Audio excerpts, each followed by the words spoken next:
पठामि संस्कृतं नित्यं वदामि संस्कृतं सदा ध्यायामि संस्कृतं सम्यक् वन्दे संस्कृतमातरं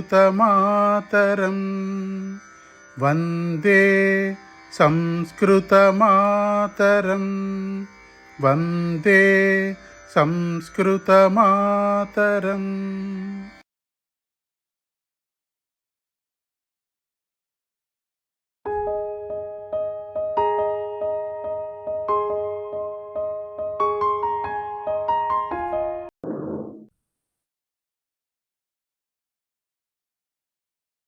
नमस्कार महोदय।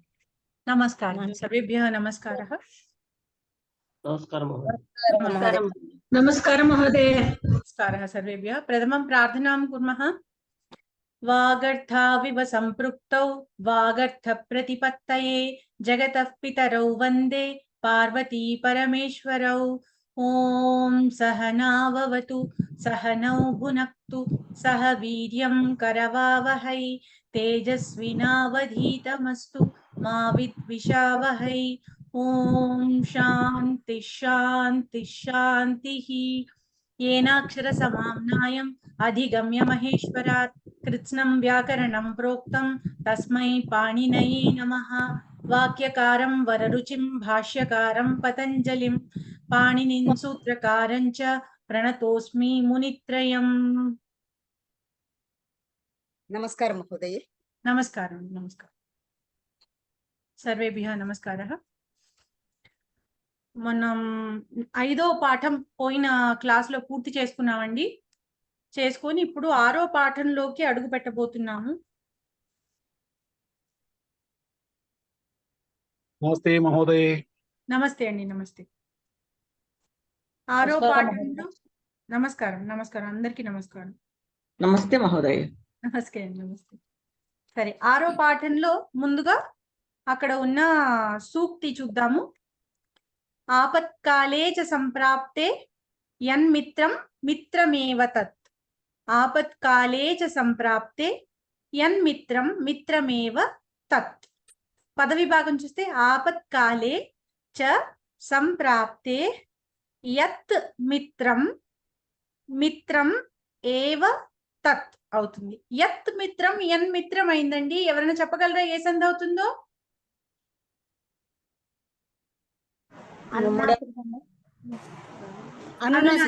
అనునాసిక సంధి. ఉత్తమం ఉత్తమం. ఇప్పుడు ఆపత్కాలే చ సంప్రాప్తే అన్నది సత్సప్తమి ప్రయోగము. అంటే ఆపద కలిగినప్పుడు కలిగి ఉండగా, ఆపద కలిగి ఉండగా, కలుగగా అని అలా చెప్తున్నప్పుడు సత్సప్తమి ప్రయోగము. ఆపత్కాలే చ సంప్రాప్తే ఆపద పొందినప్పుడు, ఆపద కలుగగా, యత్ మిత్రం ఎవరైతే మిత్రుడుగా ఉంటాడో, తత్ మిత్రం ఏవ తదేవ మిత్రం, తత్ ఏవ మిత్రం అంటే అతనే నిజమైన మిత్రుడు.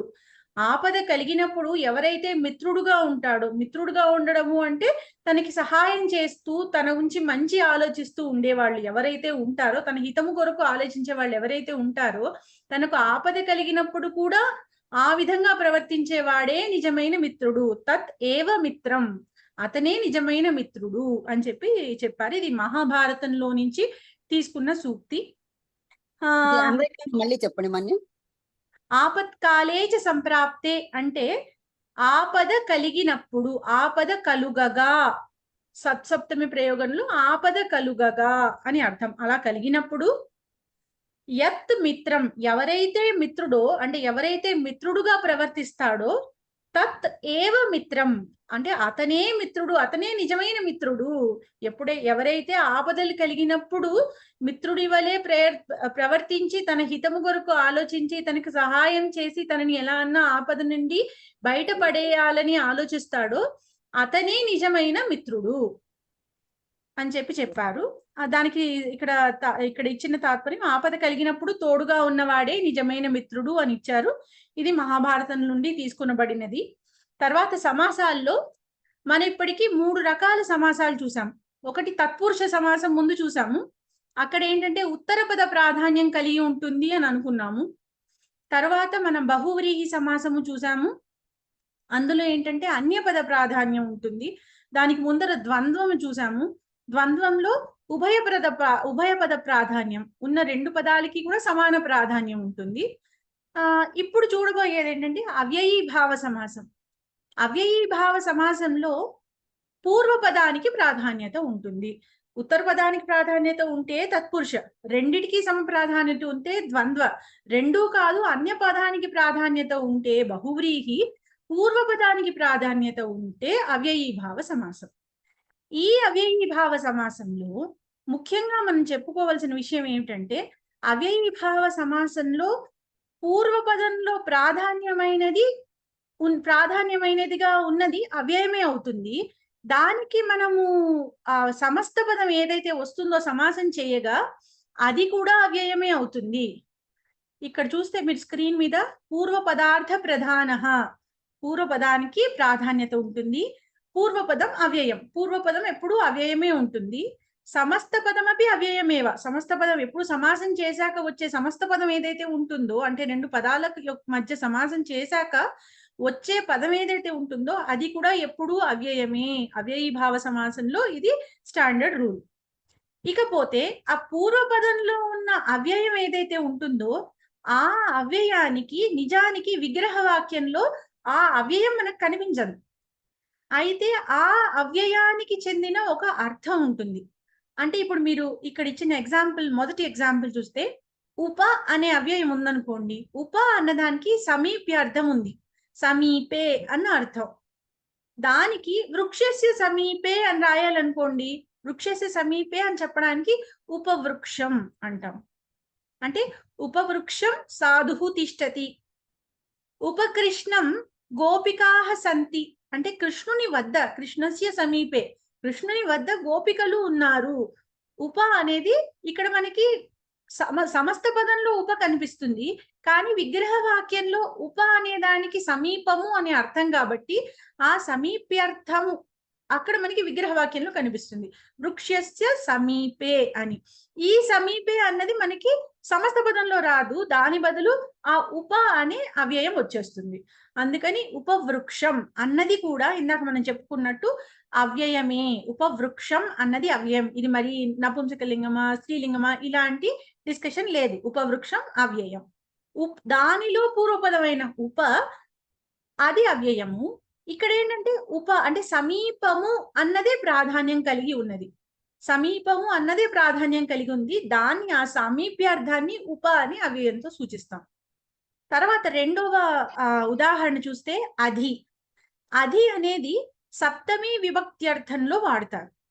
అంటే ఇప్పుడు యాక్చువల్గా పాణిని గారి సూత్రంలో అవ్యయం విభక్తి సమీప సమృద్ధి ఇలా ఒక పెద్ద లిస్ట్ ఇచ్చాడు ఆయన. 16 17 వస్తువులు ఇచ్చారు. వీటితో సమాసం అవుతుంది అని. ఈ విభక్త్యర్థంలో అవుతుంది అన్నప్పుడు మనకి ఇక్కడ ఇచ్చిన మనకి అన్నిటితో పని లేదు. అక్కడ 17 ఇచ్చారు. 17లో చాలా ఈజీ అయిన ఒక 6 రకాలని మాత్రమే మనకి పిక్ చేసి మనకి ఇక్కడ సిలబస్ లో ఇచ్చారు. ఈ విభక్త్యర్థంలో అని చెప్పే దానిలో కూడా సప్తమి విభక్త్యర్థంది మాత్రమే మనకి ఇక్కడ సిలబస్ లో ఉంది.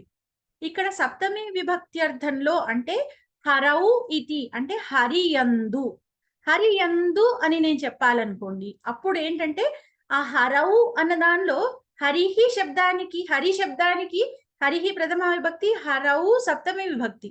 సో హరౌ అంటే హరియందు అని నేను చెప్తున్నాను. హరౌ అన్నప్పుడు దానికి ఈ సప్తమి శబ్దాన్ని నేను అది అనే అవ్యయంతో నేను సూచిస్తున్నాను. అప్పుడు సప్తమి విభక్తి అర్థాన్ని అదితో సూచించి అది హరి అని ఒక సమస్త పదం ఏర్పడుతుంది. అంటే ఇక్కడ మొత్తానికి ఏమవుతుందంటే అవ్యయీభావ సమాసంలో పూర్వపదము ఎప్పుడూ కూడా అంటే మనకు సమస్త పదం చూస్తే పూర్వపదం ఎప్పుడు ఒకటి అవ్యయం ఉంటుంది, ఉత్తర పదం ఎప్పుడు కూడా మనకు ఒక సుబంతం ఉంటుంది. ఇవి రెండూ కలిసి ఒక అవ్యయమే ఏర్పడుతుంది. అయితే ఏమిటంటే మన విగ్రహ వాక్యం రాసేటప్పుడు ఈ సుబంతాన్ని ముందర రాసి దానికి ఈ అవ్యయంకి ఏ అర్థం ఉందో దాన్ని మనం విగ్రహ వాక్యంలో సూచిస్తాము. తర్వాత మూడోది చూస్తే నిర్ అనే ఉపసర్గతో అభావాన్ని సూచిస్తాము. నిర్ అనే ఉపసర్గతో అభావ సూచించబడుతుంది.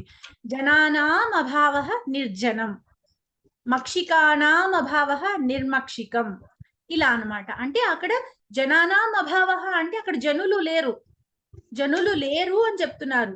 అలాగే మక్షికానాం అభావ అంటే దోమలు లేవు, అది నిర్మక్షికం అని చెప్తున్నాం. ఇక్కడ నిర్ అనే అవ్యయము దానికి ముందర చేరుతోంది. ఎవరితో మ్యూట్ లో లేదు, అది చప్పుడు వస్తుంది.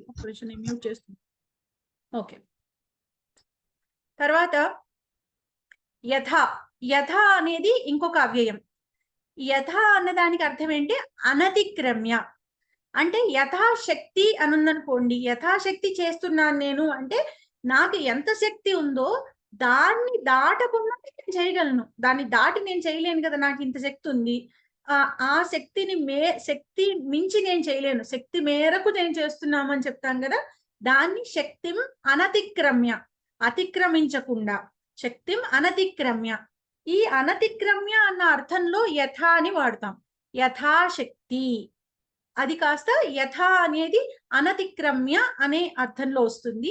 ఈ పదాలకి యథ ఉన్నప్పుడు ఖచ్చితంగా శక్తి అనతిక్రమ్య అంటే అనతిక్రమ్య అన్న పదం మనకు విగ్రహ వాక్యంలో కనిపించాలి. నిర్ అన్నది అక్కడ అవ్యయంగా ఉన్నప్పుడు అభావ అన్నది మనకి విగ్రహ వాక్యంలో కనిపించాలి. అది ఉన్నప్పుడు ఆ విగ్రహ వాక్యంలో సప్తమి అర్థం కనిపించాలి. తర్వాత ఉప ఉన్నప్పుడు విగ్రహ వాక్యంలో సమీపే అని కనిపించాలి. ఇవి కంపల్సరీగా ఇలాగే రాయాలి సింటెక్స్. ఈ దీనికి విగ్రహ వాక్యానికి సింటాక్స్ ఎప్పుడు ఇట్లనే ఉంటుందన్నమాట. ఈ అవ్యయం ఉన్నప్పుడు ఇది రాయాల్సిందే. తర్వాత అను అని ఉన్నప్పుడు నిజానికి అనుకి రకరకాల అర్థాల్లో ఈ అవ్యయం ఉపయోగిస్తాము.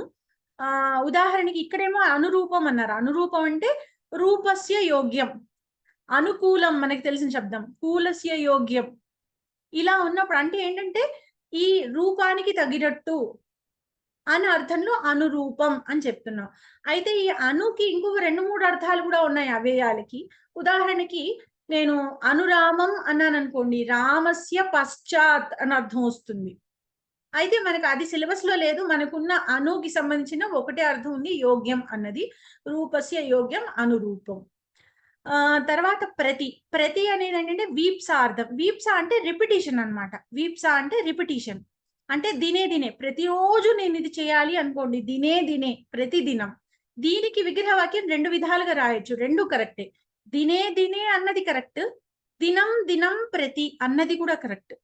ప్రతిదినం అనేది చెప్పేటప్పుడు ప్రతిరోజు అనేది చెప్పేటప్పుడు ఈ రోజు, పక్క రోజు, తర్వాత రోజు అలా మనం రిపిటీషన్ చేస్తున్నాం.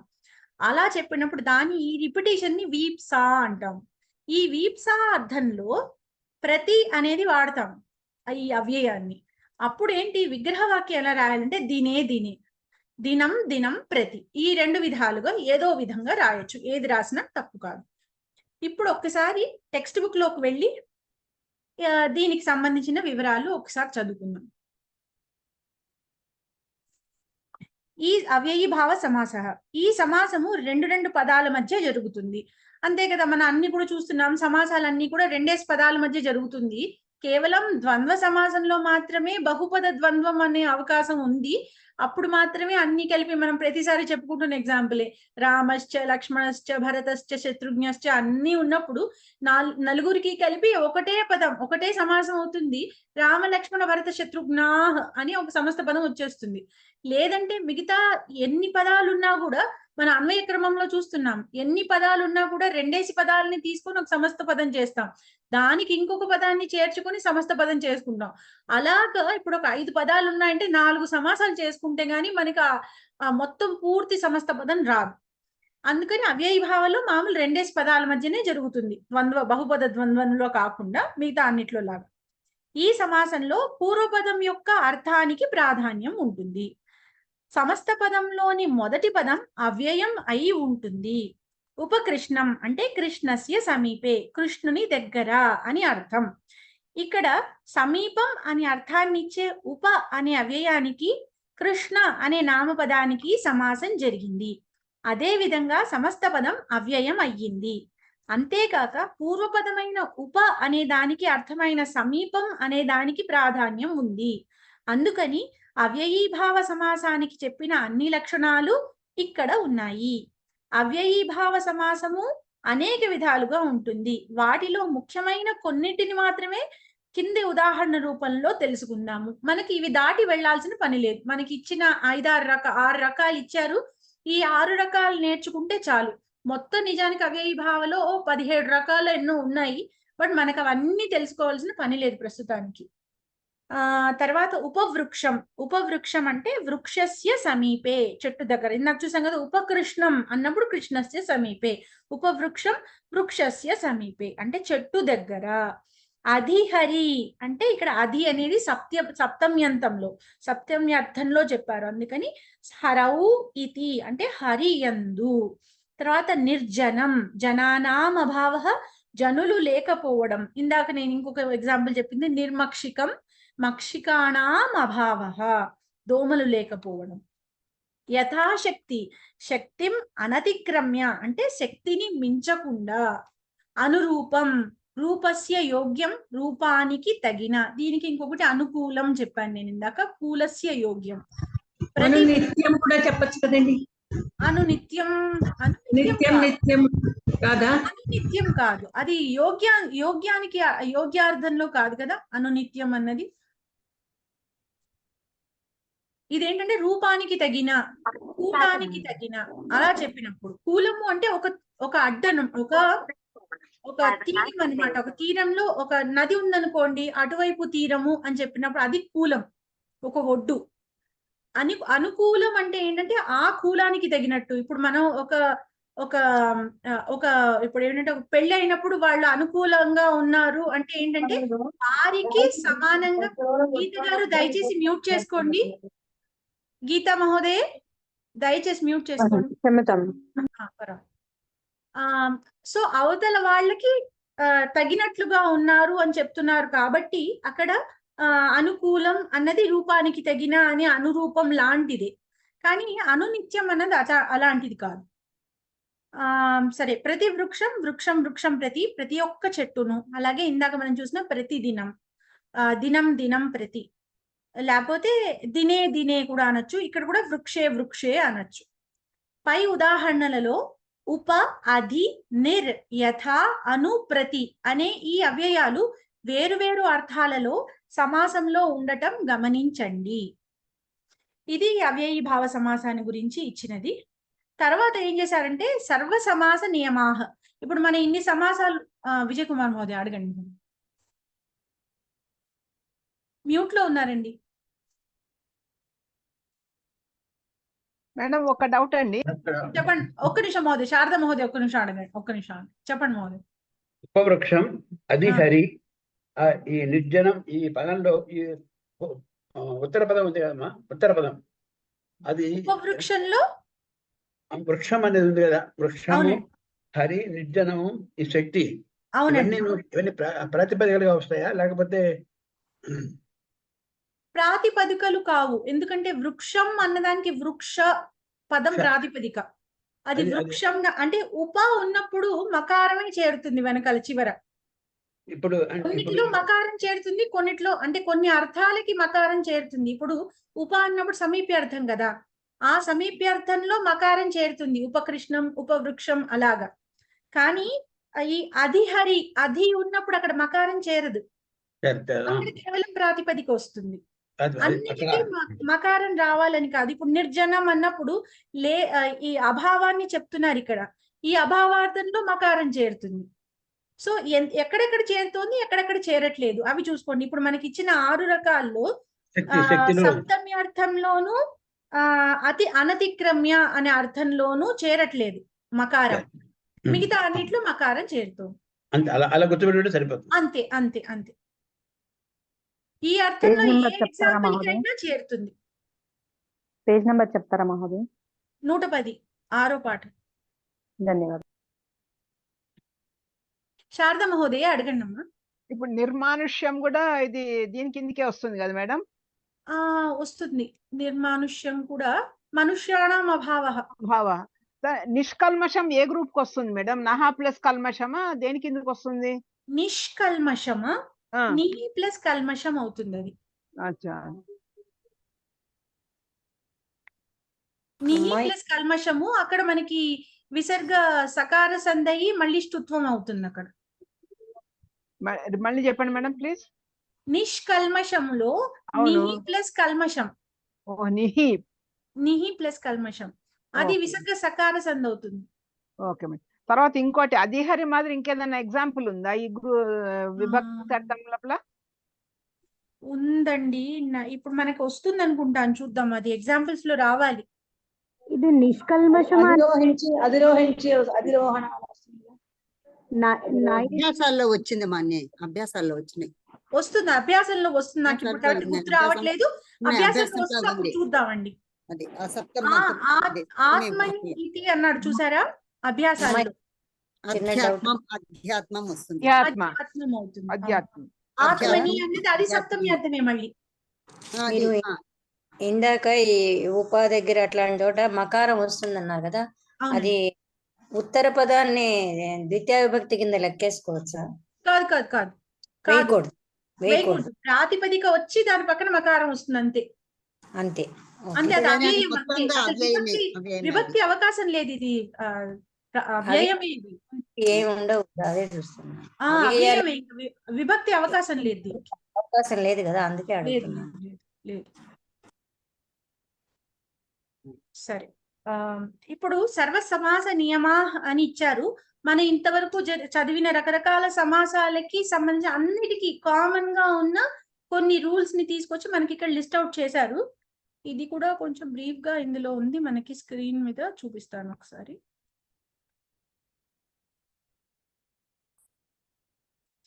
కేచన సర్వ సమాస నియమాః. ఇప్పుడు చూస్తే మొదటి చూడండి, సమాసే పూర్వపదం సర్వదా ప్రాతిపదిక రూపేణ వర్తతే. మనం చూసాం కదా, ఇప్పుడు ఏంటంటే రెండు పదాలు ఉన్నాయనుకోండి, ఫస్ట్ మనం ఏం చేస్తున్నాము, రెండింటిని ప్రాతిపదికలుగా చేసుకొని వాటి మధ్య సంధి ఏమైనా జరిగే అవకాశం ఉంది అంటే సంధి చేసి అప్పుడు రెండో ఉత్తర పదానికి మాత్రమే విభక్తులని కలుపుతున్నాం. అంటే ఎప్పుడు కూడా మనకి పూర్వపదం, ప్రతి సమాసంలోనూ పూర్వపదం ఎప్పుడు కూడా మనకి ప్రాతిపదిక రూపంగానే కనిపిస్తుంది సమస్త పదంలో, అంతే కదా. విగ్రహవాక్యే విభక్తి దృశ్యతే, విగ్రహవాక్యంలో మాత్రము మనకి దానికి సంబంధించిన విభక్తి ఉంటుంది. తత్పశ్చాత్ ఉభయోః పదయోః విభక్తేః లోపః భవతి.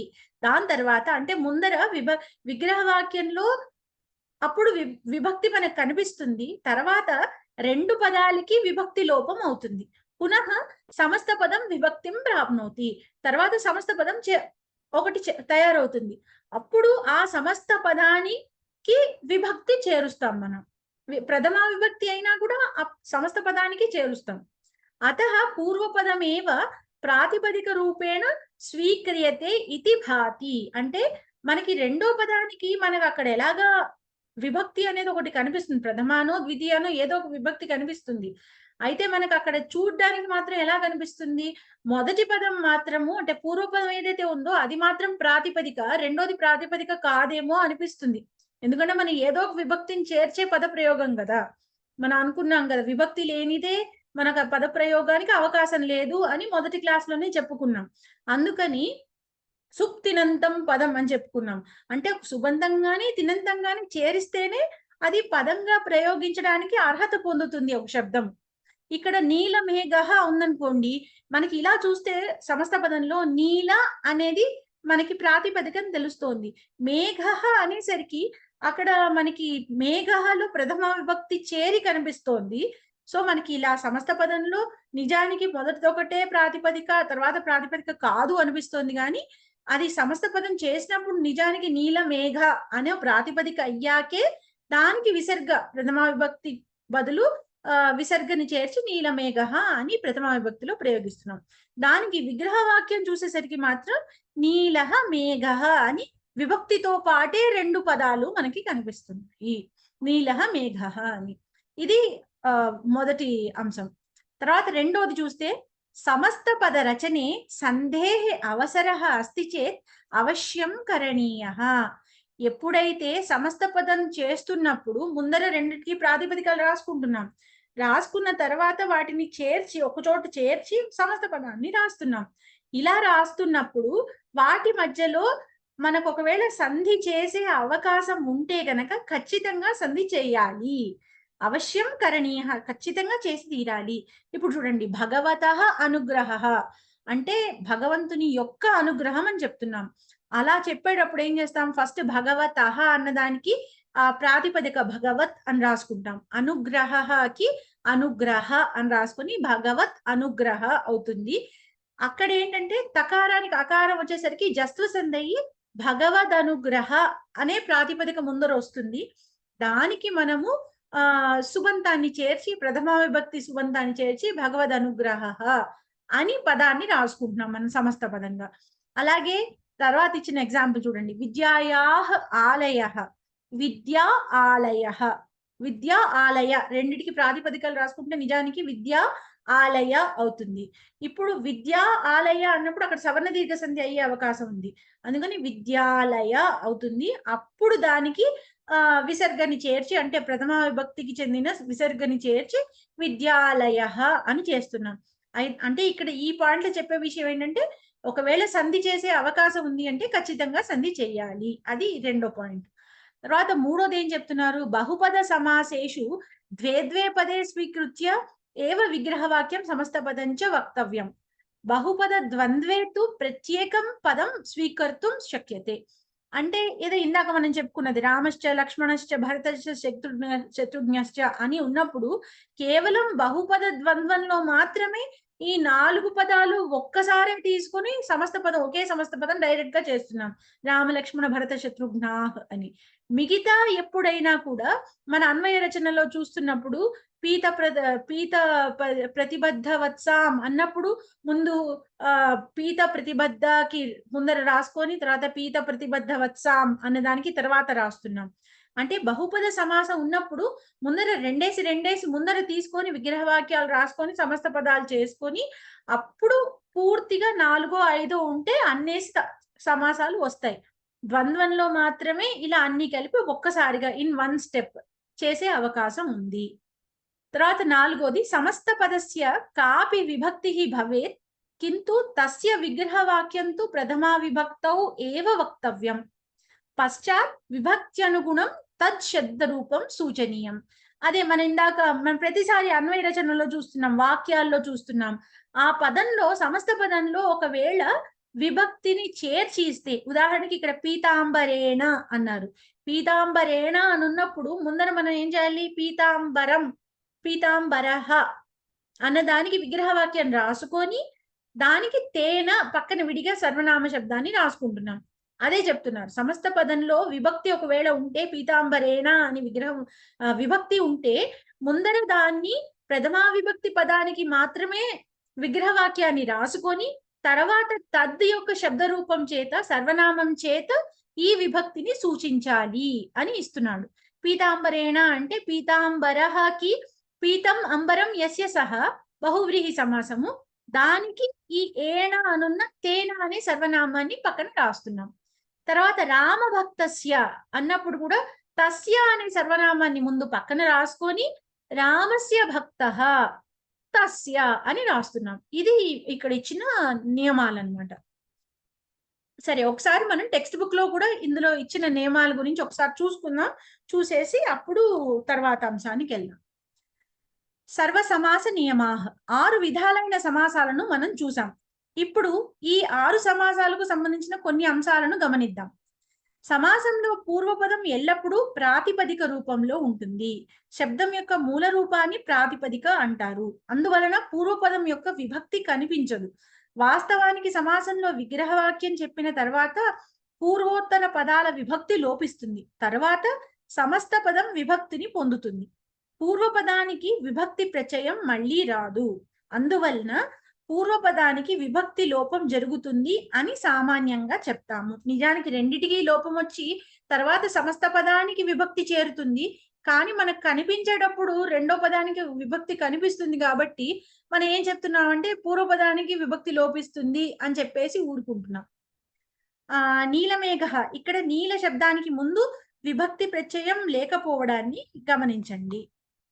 రెండోది, ఎక్కడ సంధికి అవకాశం ఉందో అక్కడ సంధి చేయవలసిందే. భగవత్ ప్లస్ అనుగ్రహ, భగవద్ అనుగ్రహ జస్తు సంధి, ఇందాక మనం చూసినది. తర్వాత రామ ప్లస్ అనుజః రామానుజః అవుతుంది. రామస్య అనుజః అయ్యేసరికి అక్కడ రామానుజః, రామస్యలో స్య అనే షష్ఠి విభక్తి ప్రత్యయం లోపిస్తుంది. అనుజఃలో అనుజ అవుతుంది, అది కూడా విభక్తి ప్రత్యయం లోపించి రామ అనుజ మిగులుతాయి. అప్పుడు ఆ సవర్ణ దీర్ఘ సంధి అయ్యి రామానుజ అవుతుంది. తర్వాత ప్రథమా విభక్తి ప్రత్యయం చేరి రామానుజః అని అవుతుంది. ప్రాతిపదిక నుంచి ప్రథమా విభక్తి ప్రత్యయం చేరుతుంది. సార్ధ ఏకాదశ వాదనం అంటే సార్ధ ఏకాదశ వాదనం అనేసరి సార్ధైకాదశ వాదనం వృద్ధి సంధి అవుతుంది. సార్ధ ఏకాదశ అన్నది కాస్త సార్ధైకాదశ వాదనం అని వృద్ధి సంధి అవుతుంది. అయ్యాక అప్పుడు మనకు సమస్త పదం వస్తుంది. అనేక పదాలు కలిసి సమాసమైన చోట రెండు పదాలకు మాత్రమే సమాసం చెప్పాలి. ద్వంద్వ సమాసంలో మాత్రం చాలా పదాలకు ఒక్కటిగా సమాసం చెప్పవచ్చు. అనేక పదాలు కలిసి సమాసమైనప్పుడు విగ్రహ వాక్యాన్ని ఎలా చెప్పాలనే విషయాన్ని మునుముందు పాఠాలలో విస్తారంగా తెలపడం జరుగుతుంది.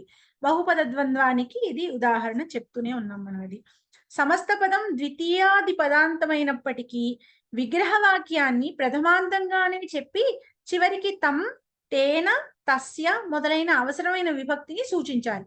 పీతాంబరేణ అన్నప్పుడు పీతం అంబరం యశేసః పీతాంబరః అవుతుంది. తేన అని పక్కన సర్వనామాన్ని సూచిస్తున్నాం.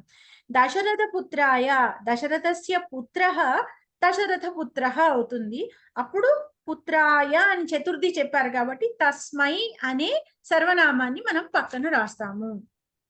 ఇది మనకి సమాసాలకి సంబంధించింది. ముందర అలంకారాలకి వెళ్లే ముందర ఒకసారి మనం ఈ అభ్యాసం పూర్తి చేసేసుకుందాం. ఇక్కడ ఇప్పుడు నేర్చుకున్నాం కాబట్టి అభ్యాసం పూర్తయితే కొంచెం క్లారిటీ వస్తుంది. అయిన తర్వాత మనం అలంకారాల్లోకి వెళ్దాం. అలవేల్ మంగమ్మ గారు అధః దత్తాని విగ్రహ వాక్యాన్ని అవలంబ్య సమస్తం పదం లిఖత నగరస్య సమీపే. ఉపనగరం. ఉత్తమం ఉత్తమం మహోదయ. ఉపనగరం ఇక్కడ సమీప్యార్థం కాబట్టి ఉప అనే అవ్యయం చేరాలి. ఉపనగరం అవుతుంది.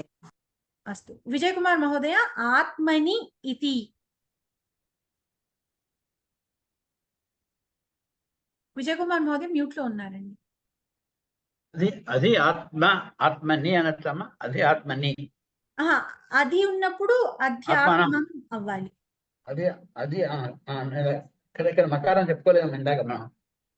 అంటే ఇది ప్రాతిపదికే ఆత్మ కదా, అధ్యాత్మ అవ్వాలి. ఒక్క నిమిషం. అధ్యాత్మం ఉంది, అధ్యాత్మమే ఉంది కదా, అదే ప్రాతిపదికే ఆత్మం తీసుకోవాలి. అధ్యాత్మమే కరెక్ట్ అండి. అధ్యాత్మం అంటే కానీ అది ప్రాతిపదిక ఆత్మ అంతవరకు ఆత్మ కదా. ఆత్మన్ శబ్దం నిజానికి అది ఆత్మన్ అధ్యాత్మన్ అవ్వాలి, కానీ అధ్యాత్మం అయింది. సరే అధ్యాత్మం అని గుర్తుపెట్టుకోండి. నేను ఒకసారి చూసి చెప్తాను మళ్ళీ. అధ్యాత్మం ఇది. తర్వాత ఉమాసుందరి గారు విధిం అనతిక్రమ్య. విధిం అనతిక్రమ్య ఇది అంటే ఆత్మకి బహుశా ఆత్మకి లింగ భేదం ఉంటుంది కూడా ఉంటారు కానీ అని అనుకుని వాడు నపుంసకలింగంలో ఇచ్చాను కదా. కాదు, నేను చెప్తాను దీని గురించి. విధిం అనతిక్రమ్య అది విగ్రహ వాక్యం, అది సమాసం అయిన తర్వాత అది అవ్యయమే అయిపోతుంది. అవును అవును. విధిం అనతిక్రమ్య యథావిధి. యథావిధి ఇది ఏంటంటే ఇందాక మనం చూసిన ఉదాహరణలో యథాశక్తి ఉంది కదా, శక్తిం అనతిక్రమ్య, అలాంటిది ఇది యథావిధి. విధి అతిక్రమించకుండా, విధిని అతిక్రమించకుండా. ఉత్తమం. జగదీశ్వరరావు మహోదయ ఒక నిమిషం చెప్పండి. అంత శబ్దమైనప్పటికీ ప్రథమ విభక్తి ఆత్మ పుల్లింగం ఇచ్చాడమ్మా. అవునండి, కానీ ఇక్కడ మనకి ఆత్మం వచ్చింది కదా, నేను చెప్తానండి దాని సంగతి. నేను చెప్తాను అది ఎందుకు వచ్చిందో తెలియదు. అదే చెప్పండి. కాకర్ల జగదీశ్వరరావు మహోదయ వనే వనే వనే వనే వనం వనం అంటే ప్రతి వనేనా? ప్రతి వనం వనం అనేది ప్రాతిపదిక కాబట్టి ప్రతి వనం వచ్చేస్తుంది. తర్వాత అనంతలక్ష్మి గారు గుణస్య యోగ్యం. గుణస్య యోగ్యం అనుగుణం. అంతే. అనుగుణం అంటే రూపస్య యోగ్యం అనురూపం అయినట్టు గుణస్య యోగ్యం అనుగుణం అవుతుంది. తర్వాత అనుగుణం.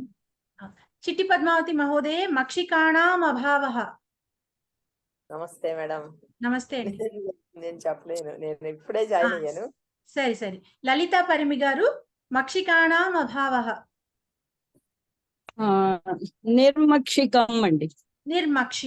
నిర్మక్షికం ఉత్తమం. గోపాల్ మహోదయ ఉన్నారు లేరేమోలేండి. ఓకే.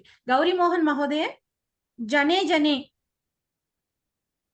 అంటే జనే జన అంటే ప్రతి రావాలి, ప్రతి జనం అంతే. గీతా మహోదయే సంఖ్యాం అనతిక్రమ్య. మాన్య ఇది జనం జనం అని కూడా చెప్పేయచ్చు కదా.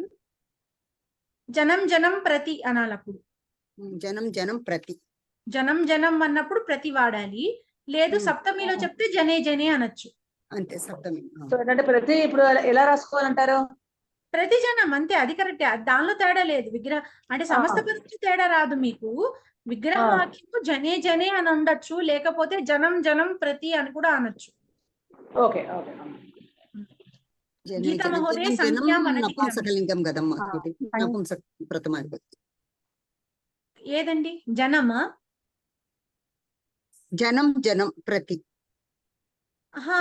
మీకు అసలు ఇది అవ్యయం అండి. ఇది ప్రతి జనం అనేది విగ్రహ వాక్యంలో మాన్య. విగ్రహ వాక్యంలోనా? జనే జనే అంటే కనుక సప్తమిలో చెప్తున్నాం కదా. జనే జనే అని. జనః అన్నది పుల్లింగ శబ్దం. జనం అప్పుడు ద్వితీయాలో చెప్పినట్లు. జనం ప్రతి ఒక్క జనాన్ని. అంతే అంతే కదా మహోదయ. అంతే ద్వితీయ విభక్తిలో చెప్పినట్టు. అంతే. సంఖ్యాం అనతిక్రమ్య. చెప్పండి. ఇది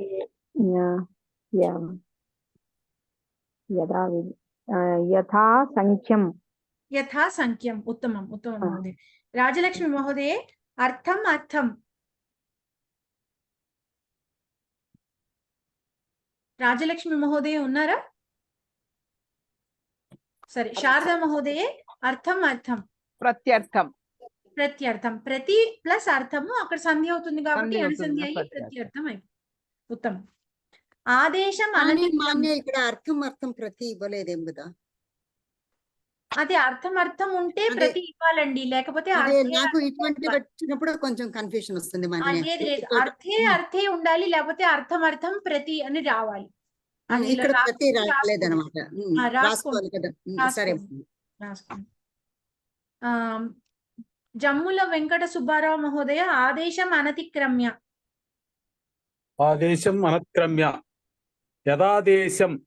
యథాదేశం. యథా ఆదేశం యథాదేశం. ఉత్తమం మహోదయ. విగ్రహ వాక్యాన్ని లిఖత మూర్తి మాచిరాజు మహోదయ యథామతి. యథామతి అంటే అమ్మా మతిని అతిక్రమించకపోవటం. అవును. అంటే మతిం అనతిక్రమ్య. అంతే. ఉత్తమం మహోదయ. మతిం అనతిక్రమ్య. ఉత్తమం. వర్ధనమ్మ గారు నిర్భయం. భయస్య అభావః. ఉత్తమం మహోదయ. ప్రతి విద్యాలయం స్వర్ణలత గారు. ప్రతి విద్యాలయం విద్యాలయే. అంతే. ఉత్తమం. లేదంటే విద్యాలయం ప్రతి. అంతే. తర్వాత నాగమణి గారు ఎం నాగమణి గారు ఉపకృష్ణం. కృష్ణస్య సమీపే. ఉత్తమం. ఉమామల్లాది గారు యథాక్రమం.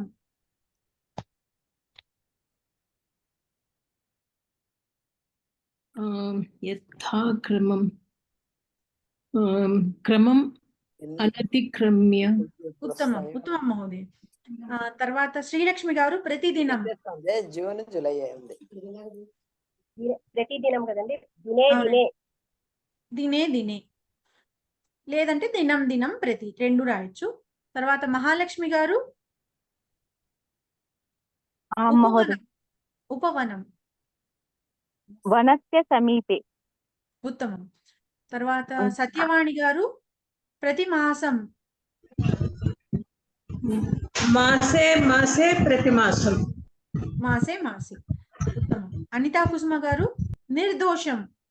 లేకుంటే మాసం మాసం ప్రతి. నిర్దోషం అనితా కుసుమ మహోదయ. అనితా కుసుమ మహోదయ లేరా? రాజ్యలక్ష్మి మహోదయ చెప్పండి. నిర్దోషం. నిర్దోషం అంటే దోషం అభావ. అభావ ఉన్నప్పుడు మీరు ముందర చెప్పేది మీరు షష్ఠీలు చెప్పాలి. ఓకే. దోషాణం అభావ. దోషాణం అభావ చెప్పొచ్చు, దోషస్య అభావ అని కూడా చెప్పొచ్చు. ఓకే. ఏకవచనమైనా బహువచనమైనా ఓకే. రెండిట్లో చెప్పొచ్చు. తర్వాత అల్వేల్ మంగమ్మ గారు లోకే ఇతి. చెప్తున్నానమ్మా. లోకే ఇతి అంటే ఇది అధిలోకం. అధిలోకం ఉత్తమం. తర్వాత విజయ్ కుమార్ మహోదయ అధో నిర్దిష్టేషు ఆవరణస్థయో పదయోః స్థానే సమస్తం పదం లిఖత. ఇక్కడ మనకి బ్రాకెట్స్ లో విగ్రహవాక్యాన్ని ఇచ్చారు, దానికి సంబంధించిన సమస్త పదాన్ని మనం ఫిల్ ఇన్ ద బ్లాంక్ లో రాయాలి. గ్రామస్య సమీపే నదీ ప్రవహతి. ఉపగ్రామం నదీ ప్రవహతి. ఉమాసుందరి మహోదయ మతిం అనతిక్రమ్య ఉత్తరం వదామి. మతిం అనతిక్రమ్య యథామతి. యథామతి ఉత్తరం వదామి. కామేశ్వరి మహోదయ ఇందాక రౌండ్ లో మీరు మిస్ అయినట్టున్నారు.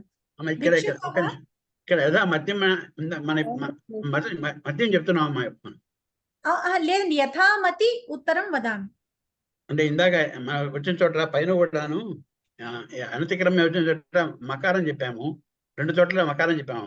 లేదు అనతిక్రమ్య చెప్పలేదండి, ఈ సప్తమి అర్థంలోనే చెప్పాము. అధ్యాత్మం అని విధి అనతిక్రమ్య యథావిధి. యథాక్రమం చెప్పాం కదమ్మా. యథాక్రమం అంటే క్రమ శబ్దానికి ప్రాతిపదిక క్రమం కాబట్టి అక్కడ అలా చెప్పాం. ప్రాతిపదిక రాసుకోవాలి.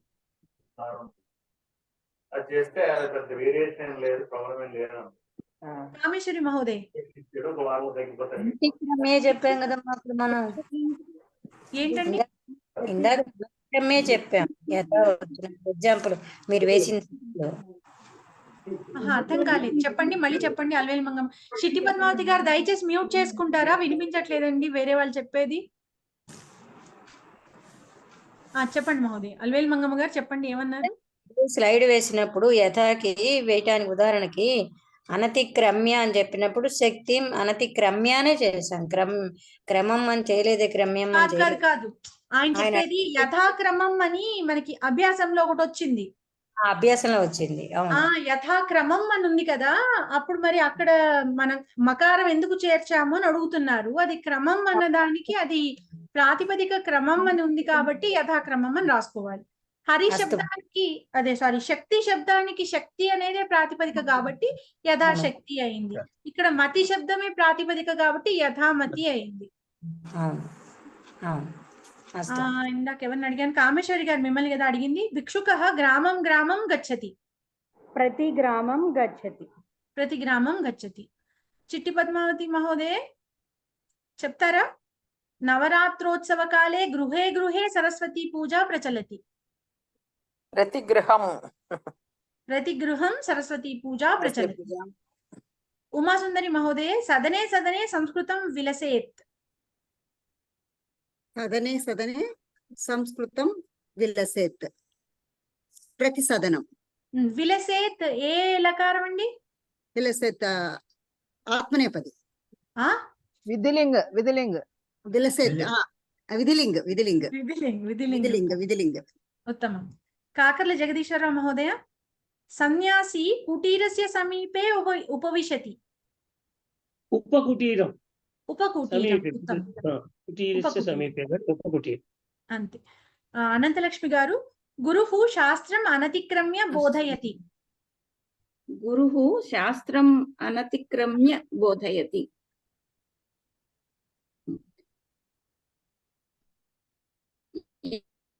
యథాశాస్త్రం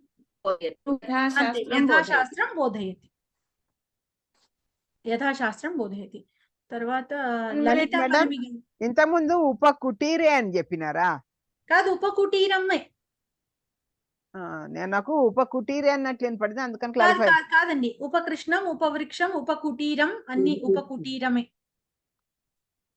సరే, బోధనం అనతిక్రమ్య ఛాత్రేణ ఉత్తరం లిఖితం. ఎవరు? లలితా పరిమి గారు ఉన్నారమ్మా? లేరు. గౌరీ మేడం.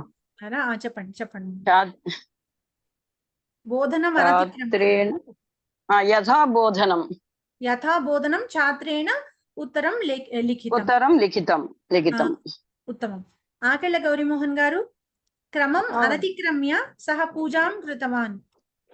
అనతిక్రమ్య వచ్చింది కనుక యథాక్రమం సహ పూజాం కృతవాన్. తర్వాత రాజ్యలక్ష్మి మహోదయ, ఆచార్యస్య సమీపే శిష్యాః ఉపవిశంతి. రాజ్యలక్ష్మి గారు లేరు. శారదా మహోదయ మీరు చెప్పేసేయండి. ఉపాచార్యం శిష్యాః ఉపవిశంతి. ఉత్తమం మహోదయ. సరే, ఇక్కడికి అభ్యాసాలు కూడా అయ్యాయి. ఇప్పుడు మనం అలంకారాల గురించి తెలుసుకోవాలి. ఒక్క డౌట్ మేడం, విభక్తార్థక అవ్యయీ భావం అంటే అధిహరి అట్లాంటి ఎగ్జాంపులే కదా, ఇంకేమన్నా ఉన్నాయా? విభక్తి అర్థం అది ఇప్పుడు అధ్యాత్మం ఒకటి చూసాముగా, అదే టైప్ కదా? అదే టైప్.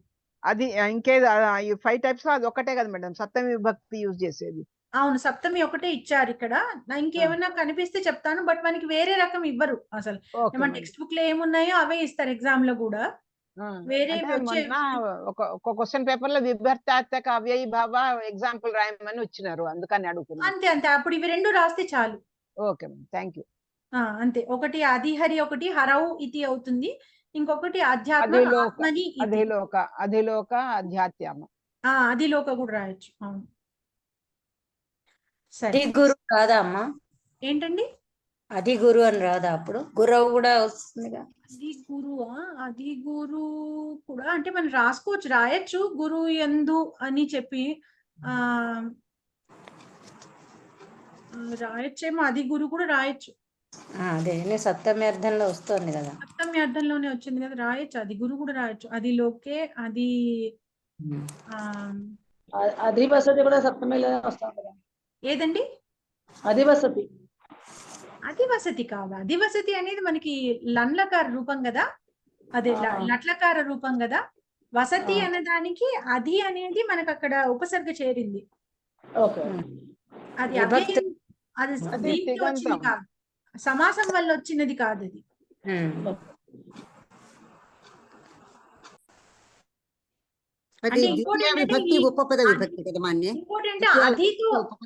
అధితో మనకి ఇలా పదం రావాలి అంటే ఉత్తర పదం సుబంధమే అయి ఉండాలి. క్రియాపదం అయితే అది సమాసం కాదు, అది ఉపసర్గ అయిపోతుంది అప్పుడు అది అన్నది. అధితో క్రియాపదం చేరింది అంటే అది అసలు సమాసం అవ్వదు. అది మనకి ఎప్పుడు సమాసం అవుతుంది అంటే ఈ అవ్యయాన్ని పూర్వపదంగా అవ్యయం ఉండి ఉత్తర పదం ఉండాలి. దయచేసి అందరూ మ్యూట్ చేసుకోండి అమ్మా, అయిపోయిన తర్వాత మీరు చెప్పడం అయ్యాక.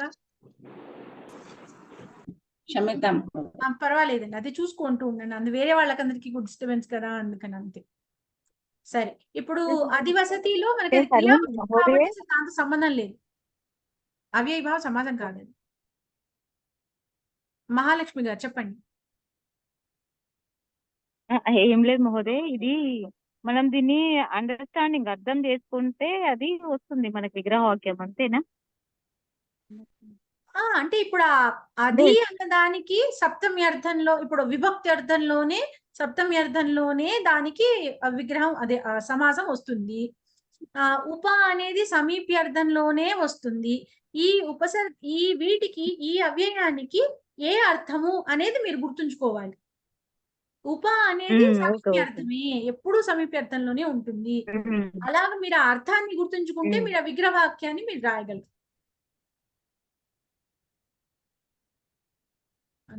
అభావ అంటే మీనింగ్, నిర్జనం అంటే జననం, అభావ అంటే అర్థము. అభావం అంటే లేకపోవడం. భవతి, భావ అంటే భవతి నుంచి వచ్చిందండి, భూధాతు ఉంది అని చెప్పేసి భవతి. అభావ అంటే లేకపోవడం. ఓహో. యహ న భవతి సహ అభావః. యహ నా భవతి ఏది లేదో సహ అది అభావం అంతే. అస్తి. సరే, ఇప్పుడు అలంకారాల గురించి చూద్దాము.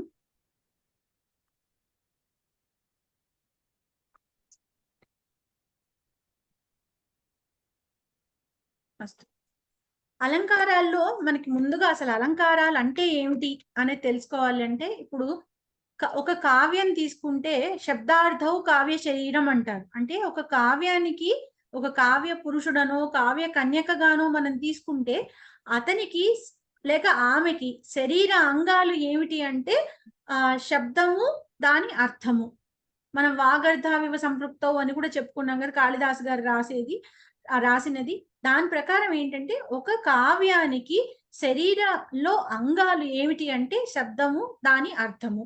ఇప్పుడు ఆ శబ్దార్థాలు ఇప్పుడు శరీర అంగాలకి ఎలా అయితే మన అలంకరణలు చేసి అంటే భూషణాల ద్వారా, అంటే ఒక కాలికి పట్టీలను, లేకపోతే మెడలో గొలుసులను, చేతికి గాజులను, కడియాలను, ఏదో ఒకటి ఈ విధంగా ఎలా అయితే ఉన్న సౌందర్యాన్ని మరి కాస్త ఇనుమడింప చేయడానికి అలంకారాలు, ఆభూషణాలను మనం వాడుతున్నామో, ఆ కావ్యాలలో ఉన్న శబ్దాలకి వాటి అర్థాలకి కూడా వాటి చారుత్వాన్ని అంటే వాటి సౌందర్యాన్ని పెంచడానికని ఈ అలంకారాలు ఉపయోగపడతాయి.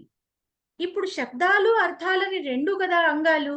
అప్పుడు ఏంటంటే శబ్దాలంకారాలు, అర్థాలంకారాలు అని రెండు రకాల అలంకారాలు. శబ్దానికి చారుత్వాన్ని ఇచ్చేది అంటే శబ్దానికి సౌందర్యాన్ని ఇచ్చేటువంటివి శబ్దాలంకారాలు. అలాగే అర్థానికి సౌందర్యాన్ని పెంచేలాంటివి అర్థాలంకారాలు. ఇప్పుడు ఏంటంటే శబ్దాలంకారాలు ఉన్న చోట అర్థాలంకారాలు ఉండవు అని కాదు. అక్కడ ఏంటంటే శబ్దానికి ప్రాధాన్యత ఉంది. అంటే అర్థం వల్ల వచ్చే చారుత్వం కంటే శబ్దం వల్ల వచ్చే చారుత్వం అధికంగా ఉంది అని అర్థం. అక్కడ శబ్దం వల్ల అందం, సౌందర్యం ఎంత ఎక్కువగా ఉందో అది అర్థం వల్ల వచ్చే చారుత్వాన్ని డామినేట్ చేస్తోంది. అప్పుడు అది శబ్దాలంకారం అవుతుంది. అర్థాలంకారాల్లో కూడా అలాగే ఏంటంటే అర్థానికి ప్రాధాన్యత ఉంది. అక్కడ కూడా శబ్దాల్లో చారుత్వం కనిపించట్లేదని కాదు. అయితే ఏంటంటే అక్కడ అర్థానికి అంటే అర్థాన్ని చూడగానే అబ్బా ఎంత బాగుంది అర్థం అని అనిపిస్తుంది అనమాట.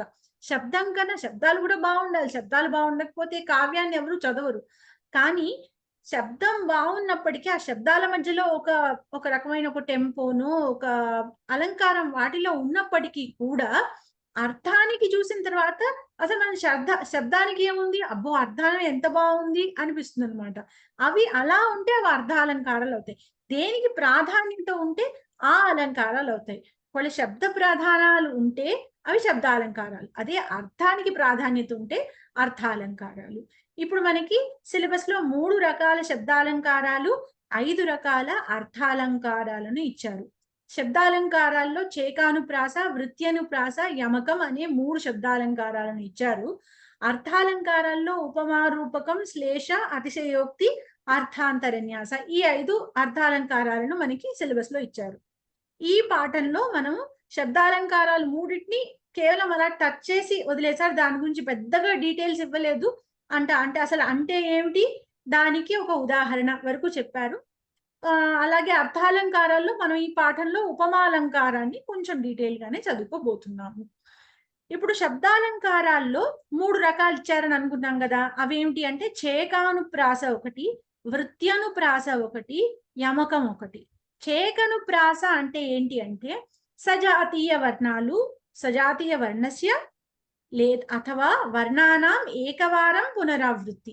సజాతీయ వర్ణాలు అంటే ఏమిటి అంటే ఇప్పుడు హ్రస్వ ఆకారము, దీర్ఘ ఆకారం ఉన్నాయి. ఇవి 2 సజాతీయ వర్ణాలు. మనం ప్రొనౌన్సియేషన్ ఒకటేలా ప్రొనౌన్స్ చేస్తున్నాం. ఆ అన్న ఒకేలా ప్రొనౌన్స్ చేస్తున్నాము. అయితే దాని కాల నిడివి మాత్రమే ఎక్కువ పెరుగుతోంది. అలాగే ఇకారము, ఈకారం, ఉకారం, ఊకారం ఇవి 2 హ్రస్వాకారం, దీర్ఘాకారం సజాతీయ వర్ణాలు. హ్రస్వ ఇకారము, దీర్ఘ ఇకారము సజాతీయ వర్ణాలు. ఈ విధంగా అన్నమాట. ఈ విధమైన వర్ణాలు కానీ ఇతర వర్ణాలు కానీ ఏకవారం పునరావృత్తి. పునరావృత్తి అంటే ఏంటి? ఆవృత్తి అంటే రావడం, పునరావృత్తి అంటే తిరిగి రావడం. అంటే ఒకసారి వచ్చింది, ఒకసారి మనకి ఆ పదము ఒకసారి వచ్చింది, తర్వాత ఇంకొకసారి రిపీట్ అయింది. ఆవృత్తి, పునరావృత్తి అంటే రిపిటీషన్, బేసిక్ గా రిపిటీషన్. ఒకసారి వచ్చినది మరి ఇంకొకసారి వస్తే అది చేకానుప్రాస. ఒక్కసారి రావాలి అది, అంటే రిపిటీషన్ ఒక్కసారి రావాలి. అంటే మనకి అది శ్లోకంలో 2 సార్లు కనిపిస్తుంది. మొదటిసారి వచ్చింది, ఇంకొకసారి రిపీట్ అయినది. అలాగా 2 సార్లు మాత్రమే కనిపిస్తే చేకానుప్రాస. వృత్త్యనుప్రాస అంటే ఏంటి? అనేక వారం పునరావృత్తి. ఇదే సజాతీయ వర్ణాలు లేక ఇతర వర్ణాలు అనేక వారం, అంటే ఒక అక్షరం గాని గ్రూప్ ఆఫ్ లెటర్స్ గాని, అంటే అది పదమే అవ్వచ్చు, లేదు ఒక సంయుక్తాక్షరం అనుకోండి, దానిలో ఇప్పుడు 2 వర్ణాలు ఉన్నాయి కదా, ఆ 2 వర్ణాలు లేదు 3 వర్ణాలు, అవి మళ్ళీ మళ్ళీ రిపీట్ అవ్వడం, అనేక వారం 2 సార్లే వచ్చాయి అంటే చేకనుప్రాస. అంటే ఒకటే పునరావృత్తి కాబట్టి 2 సార్లు వచ్చాయి అంటే ఒకటే పునరావృత్తి, అప్పుడు చేకనుప్రాస. ఒకటి కంటే ఎక్కువ సార్లు పునరావృత్తి అంటే మనకి 3 లేకంటే ఎక్కువ సార్లు మనకు అది కనిపిస్తే ఆ అక్షరం, ఆ ఒక అక్షరం గాని వర్ణాల సమూహం గాని మల్టిపుల్ టైమ్స్ కనిపిస్తే అది వృత్త్యనుప్రాస అవుతుంది. ఇప్పుడు యమకం అంటే ఏమిటి? యమకంలో కూడా వృత్త్యనుప్రాస లాగానే అవుతుంది. అయితే ఈ పదాన్ని రిపీట్ చేసిన ప్రతిసారి ఆ పదం యొక్క లేక వర్ణాల సమూహం యొక్క అర్థం మారిపోతుంది. అర్థభేదైన శబ్దస్య పునరావృత్తి. ఒక పదము మనకి వేరే వేరే అర్థాలు వచ్చేలాగా మల్టిపుల్ టైమ్స్ వాడారనుకోండి, అది యమకాలంకారం అవుతుంది. కేవలం ఒక అక్షరం ఇంకొకసారి మాత్రమే వచ్చింది అనుకోండి, అది చేకనుప్రాస. మల్టిపుల్ టైమ్స్ రిపీట్ అయితే వృత్త్యనుప్రాస. అలా రిపీట్ అయినప్పుడు ఆ శబ్దాలకి అర్థం మారిపోతే, వేరే అర్థంలో ప్రయోగింపబడితే అది యమకాలంకారము. ఇక్కడికి శబ్దాలంకారాల గురించి బేసిక్ ఇంట్రొడక్షన్ అయింది కాబట్టి ఒక్కసారి పాఠంలోకి వెళ్ళి చూద్దాం. తర్వాత అర్ధాలంకారాల్లో మనం ఉపమాలంకారాన్ని చూస్తాము. ప్రస్తుతానికి ఇది క్లోజ్ చేద్దాం, టెక్స్ట్ బుక్ లోకి వెళ్ళి 112వ పేజీలో అలంకారాహ్ అన్న విషయం ఇచ్చారు. ఇక్కడ వరకు సంస్కృత భాషలో ప్రయోగించబడుతున్న వివిధ శబ్దాలను, వాటిల్లో ఉండే ప్రత్యయాల విభాగాలను తెలుసుకున్నాం. ఈ విధంగా వివిధ అర్థాలనిచ్చే శబ్దాల మనోహరమైన కూర్పు మరియు అర్థవంతమైన శబ్దాల ప్రయోగం వల్లనే సంస్కృత భాషకు అందం వచ్చింది. శబ్దాలను ఎలా జతపరచాలి, అర్థాలలో ఉన్న సూక్ష్మత ఏంటి అనే విషయం గురించి ఆలోచించడానికి ఒక శాస్త్రమే సంస్కృత సారస్వత ప్రపంచంలో కనబడుతుంది. అదే అలంకార శాస్త్రం. ఇప్పుడు అటువంటి అలంకారాలను పరిచయం చేసుకుందాం. రామాయణం, మహాభారతం, రఘువంశం మొదలైన కావ్యాలు, వీటిని చదివేటప్పుడు మనకు విలక్షణమైన అపూర్వ ఆనందానుభూతి కలుగుతుంది. ఈ ఆనందానికి కారణం చమత్కారం. ఈ చమత్కారానికి కారణం రసం, గుణం, భావం మరియు అలంకారం. ఇవి ఉంటేనే కావ్యం సుందరంగా ఉంటుంది. శరీరానికి నగలు ఉన్నట్లు కావ్య శరీరానికి అలంకారాలు ఉన్నాయి. ఈ అలంకారాలు 2 రకాలు: శబ్దాలంకారాలు, అర్థాలంకారాలు. శబ్దాలంకారాలలో శబ్దానికి ప్రాధాన్యం ఉంటుంది. గద్యం గాని పద్యం గాని సజాతీయ వర్ణం లేక వర్ణాలు ఒకసారి ఆవృత్తి పొందడానికి చేకానుప్రాసః అని పేరు. ఇటువంటి సజాతీయ వర్ణం లేక వర్ణాలు చాలా సార్లు ఆవృత్తి పొందడానికి వృత్త్యనుప్రాసః అని పేరు.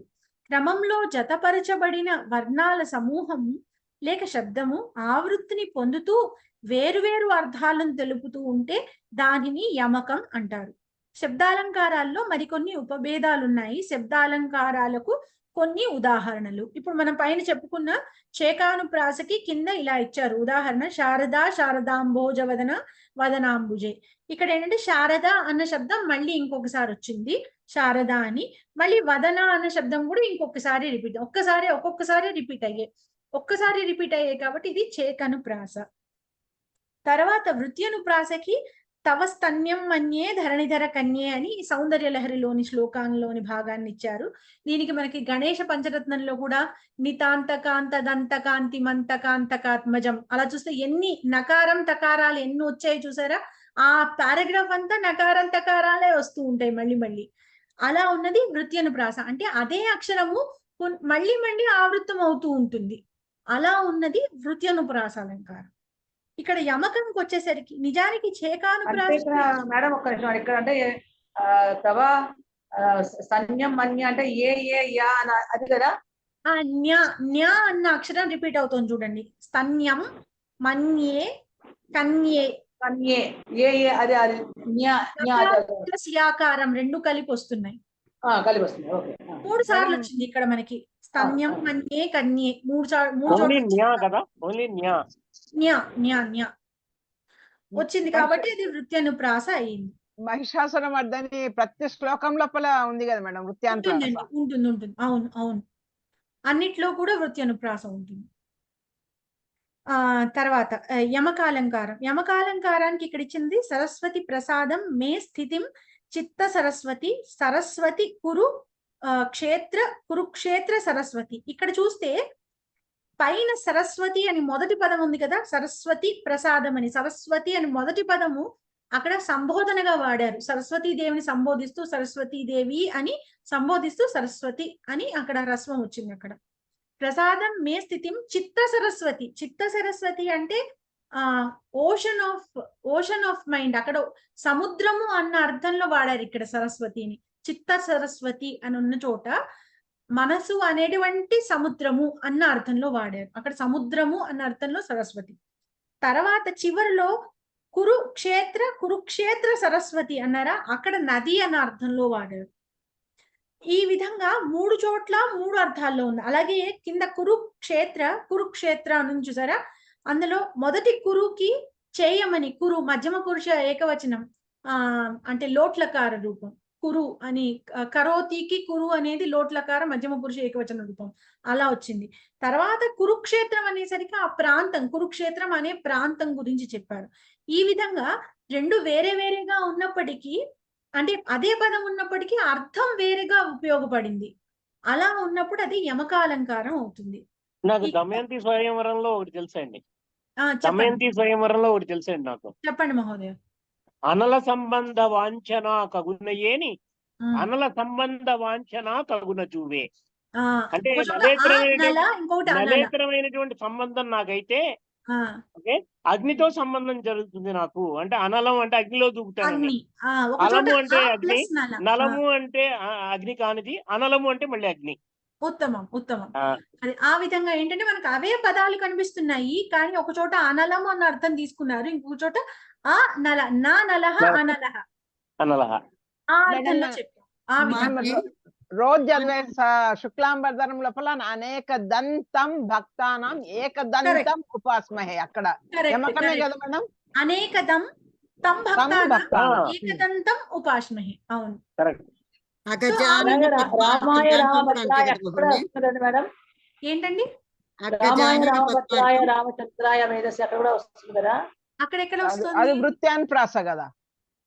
రామ రామ రామ అది వృత్యానుప్రాస, అది యమకం కాదు.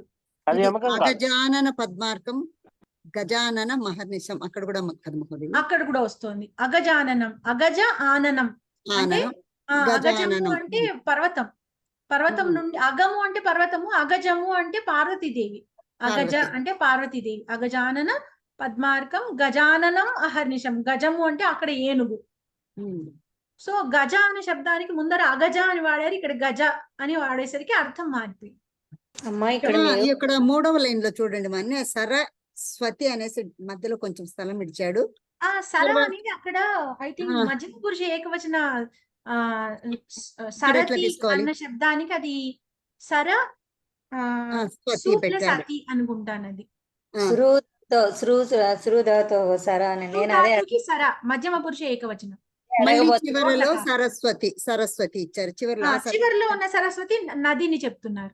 నది, సరస్వతి నది. తెలుగు పాటలో కూడా మనకి అచ్చెరువున చూడ అచ్చెరువు ఆశ్చర్యం, ఆ చెరువు అని ఒక చోట, ఆ చెరువు ఆశ్చర్యం, ఆబాల గోపాల మా బాల గోపాల. అవునండి, ఉత్తమం ఉత్తమం. చూసారా, మీరే ఒక 10 ఎగ్జాంపుల్స్ చెప్పేశారు ఇప్పుడు మీరందరూ కలిసి. బాగుంది, చాలా బాగుంది. సో ఇది ఈ విధంగా శబ్దాలంకారాలు మనకి వచ్చేసినట్టే ఇప్పుడు అందరికీను. తర్వాత అర్థాలంకారాలు. అర్థాలంకారాల్లో మనం చూసాము ఇందాక ఉపమాలంకారాన్ని ఇక్కడ మనం చదువుకున్నామని చెప్పాము. దీనిలో ఒక్కసారి నేను అది స్క్రీన్ చూపించలేదు అనుకుంటాను, స్లైడ్.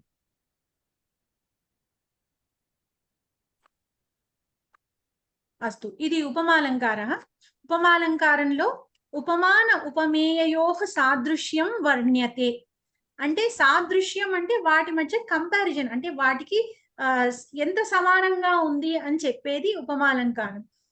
అంటే ఇప్పుడు మనకి ప్రతి దానిలోనూ ఉపమాలంకారంలో ఎప్పుడు కూడా 4 అంశాలు ఉంటాయి. ఒకటి ఉపమేయము, మనం దేన్నైతే వర్ణిస్తున్నామో అది ఉపమేయం, అంటే మన దగ్గర ఉన్నది ఉపమేయం. ఉపమానము అంటే దేనితో పోలుస్తున్నామో అది ఉపమానం. ఇప్పుడు ముఖ చంద్ర అనుకోండి, అదేంటంటే ముఖాన్ని చంద్రుడితో పోలుస్తున్నాం. ముఖం చంద్ర ఇవ సుందరం అని చెప్పారు ఉదాహరణలో. అక్కడ మన దగ్గర ఉన్నది ముఖం, దాన్ని అది ఉపమేయం. మన దగ్గర ఉన్నది ముఖము, అది ఉపమేయం. అదేంటి, వర్ణనీయ వస్తువు ఏదైతే ఉందో అది ఉపమేయం. దాన్ని ఏం చేస్తున్నాం, మనం చంద్రుడితో పోలుస్తున్నాం. అంటే అక్కడ చంద్రుడు ఉపమానం, అది మనకు దూరంగా ఉన్న వస్తువు, అది ఉపమానం. దాంతో మనం పోలుస్తున్నాం. వస్తు యత్ సాదృశ్యం దదాతి, దేనితో ఏ వస్తువుతో అయితే సాదృశ్యాన్ని మనం చెప్తున్నామో అది ఉపమానం అవుతుంది.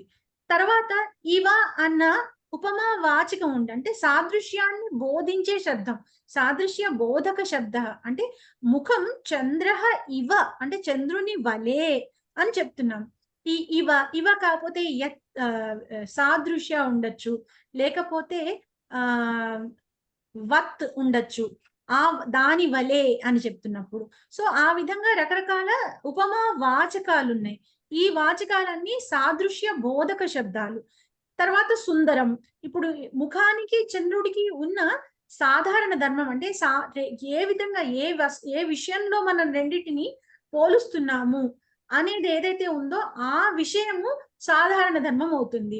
ఇక్కడ ఏంటి, సుందరం అని చెప్పాం. సుందరం అని చెప్పినప్పుడు మనం తద్దితాంతాల్లో నేర్చుకున్న సౌందర్యం, సుందరానికి సౌందర్యం అన్నది తద్దితాంతం. ఆ తద్దితాంతం దాని సాధారణ ధర్మం అవుతుంది. ఉపమాన ఉపమేయోః స్థితః ధర్మః. ఇప్పుడు ఈ రెండిటికి సమానంగా ఉన్న ధర్మం ఏదైతే ఉందో అది సాధారణ ధర్మం అవుతుంది. ఈ ఉపమానానికి ఉపమేయానికి మధ్యలో ఉన్న సాదృశ్యాన్ని మనం ఉపమాలంకారాల్లో చెప్తున్నాం. ఇప్పుడు ఉపమాలంకారాల్లో మన వాక్యాల్లో లేక శ్లోకంలో అన్నిటిలోనూ అన్ని ఉంటాయని కంపల్సరీ లేదు.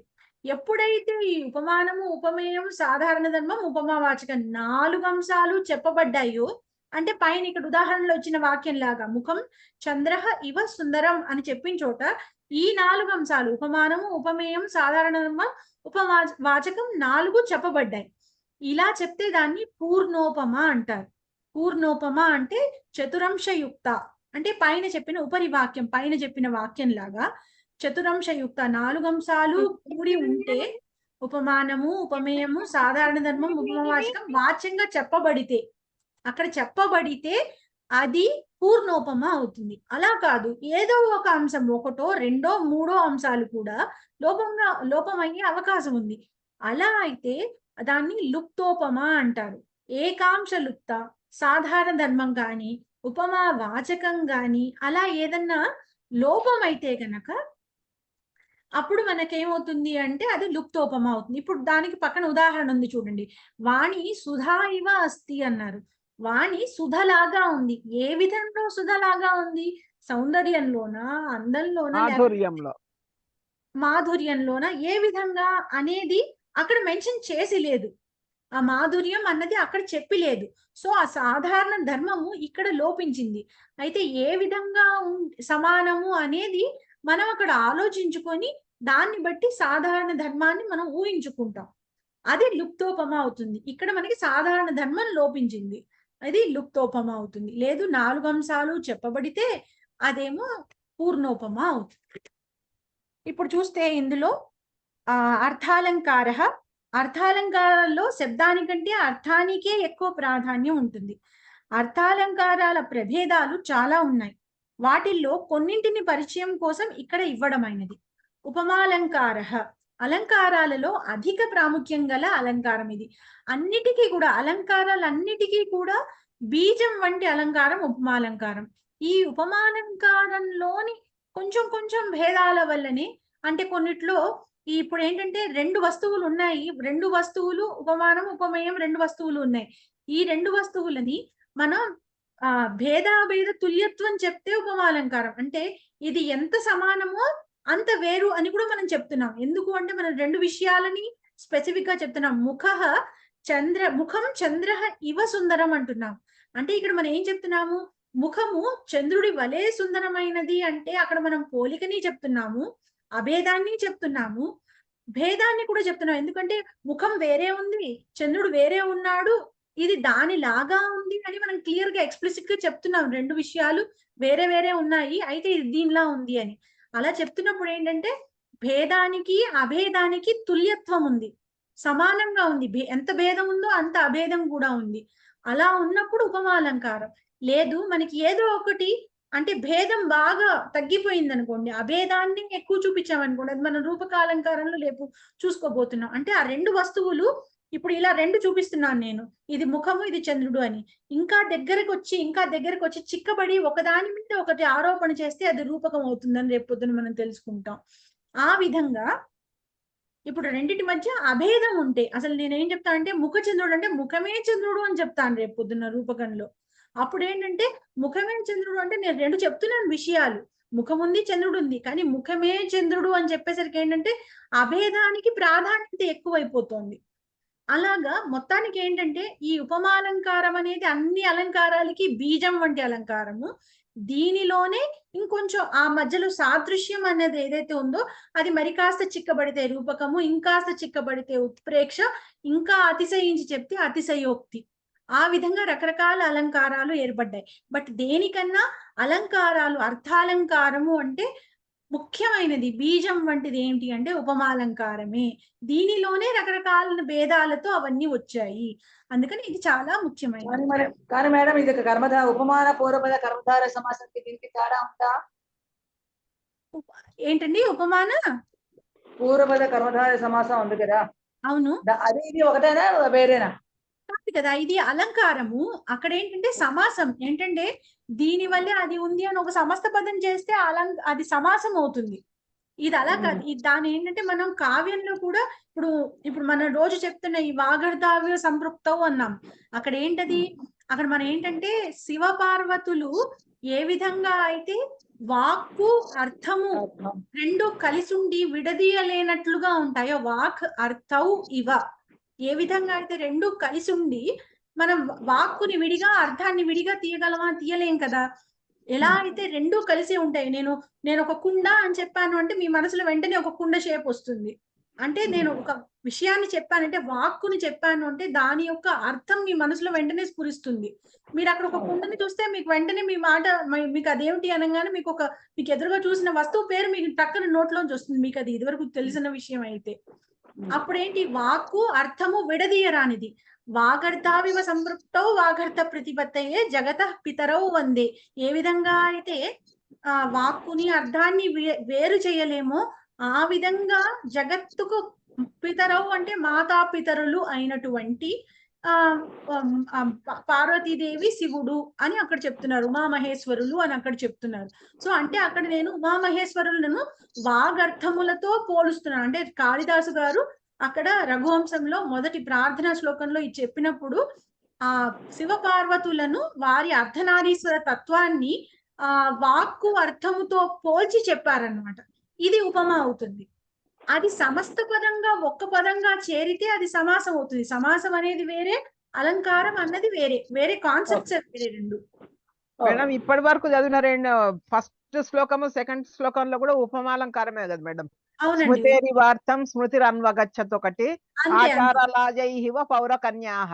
మీకు కాళిదాసు గారికి ఉపమా కాళిదాసస్య అని ఆయన అంటే ఏంటి, ఆయన దానికి చాలా పేరుగాంచిన వారు. ఉపమా అలంకారము అంటే వాడితే ఆయన వాడాలి, అంత అద్భుతంగా ఇంకెవరు ఉపయోగించలేరు అని. మనకి ఒక శ్లోకం ఉంది, ఫేమస్ శ్లోకం, ఉపమా కాళిదాసస్య భారవేరర్థ గౌరవం దండినః పదలాలిత్యం మాఘే సంతి త్రయో గుణాః అని. కాళిదాసు గారి ఉపమాలంకారం ప్రశస్తి పొందింది. భారవి యొక్క అర్థగౌరవం అంటే ఒక పదంలో, భారవి అంటే కిరాతార్జుని అని రాశారు కదా ఆయన, ఒక పదంలో ఎంత అర్థాన్ని గుంపనం చేసి వాడగలరు అంటే అంత బాగా ఇంకెవరు అర్థాన్ని అంత చిన్న పదంలో అంత మంచి అర్థం వచ్చేలాగా వాడలేరు అని ఆయన భారవి గారు అందుకు ఫేమస్. దండినః పదలాలిత్యం అంటే ఆ దండి గారి ఆయన కవితా శైలి చూస్తూ ఉంటే ఎంతో లలితంగా, అసలు ఎంత అంటే వింటుంటే ఇంకా వినాలనిపించేలా ఉంటుందన్నమాట. అది దండినః పదలాలిత్యం, దండి గారి అది ఆయన కావ్యం అలా ఉంటుంది. మాఘే సంతి త్రయోగణాః. ఇప్పుడు మాఘం రాసిన ఆయన ఆ మాఘం చూస్తే మనకి శిశుపాలవధ, మాగుడు రాసిన శిశుపాలవధ, మాఘం అంటే శిశుపాలవధమే. ఆయన మాగుడు ఒకటే ఒక పెద్ద కావ్యాన్ని రాశాడు, శిశుపాలవధాన్ని. మిగతా ఏమి రాశారో మనకు అసలు బయటికి ఎవరికి తెలియదు. అసలు ఆయన చిన్న చిన్నవి ఏమైనా రాశారేమో కూడా తెలియదు. మనకు తెలిసినది మాగుడు రాసింది శిశుపాలవధం ఒకటే. అది మహాకావ్యం రాశాడు ఆయన రాసింది. ఈ మాఘంలో, మాఘే అంటే మాఘ కావ్యంలో, ఈ మాఘ కావ్యమైన శిశుపాలవధంలో సంతి త్రయోగుణ, ఈ మూడు కూడా ఉన్నాయి. ఏంటి, ఉపమాలంకారము ఉంది, ఇటు అర్ధగౌరవము ఉంది, ఇటు పదలాలిత్యము ఉంది, మూడు ఉన్నాయి మాగుడి కావ్యంలో అని చెప్తారనమాట.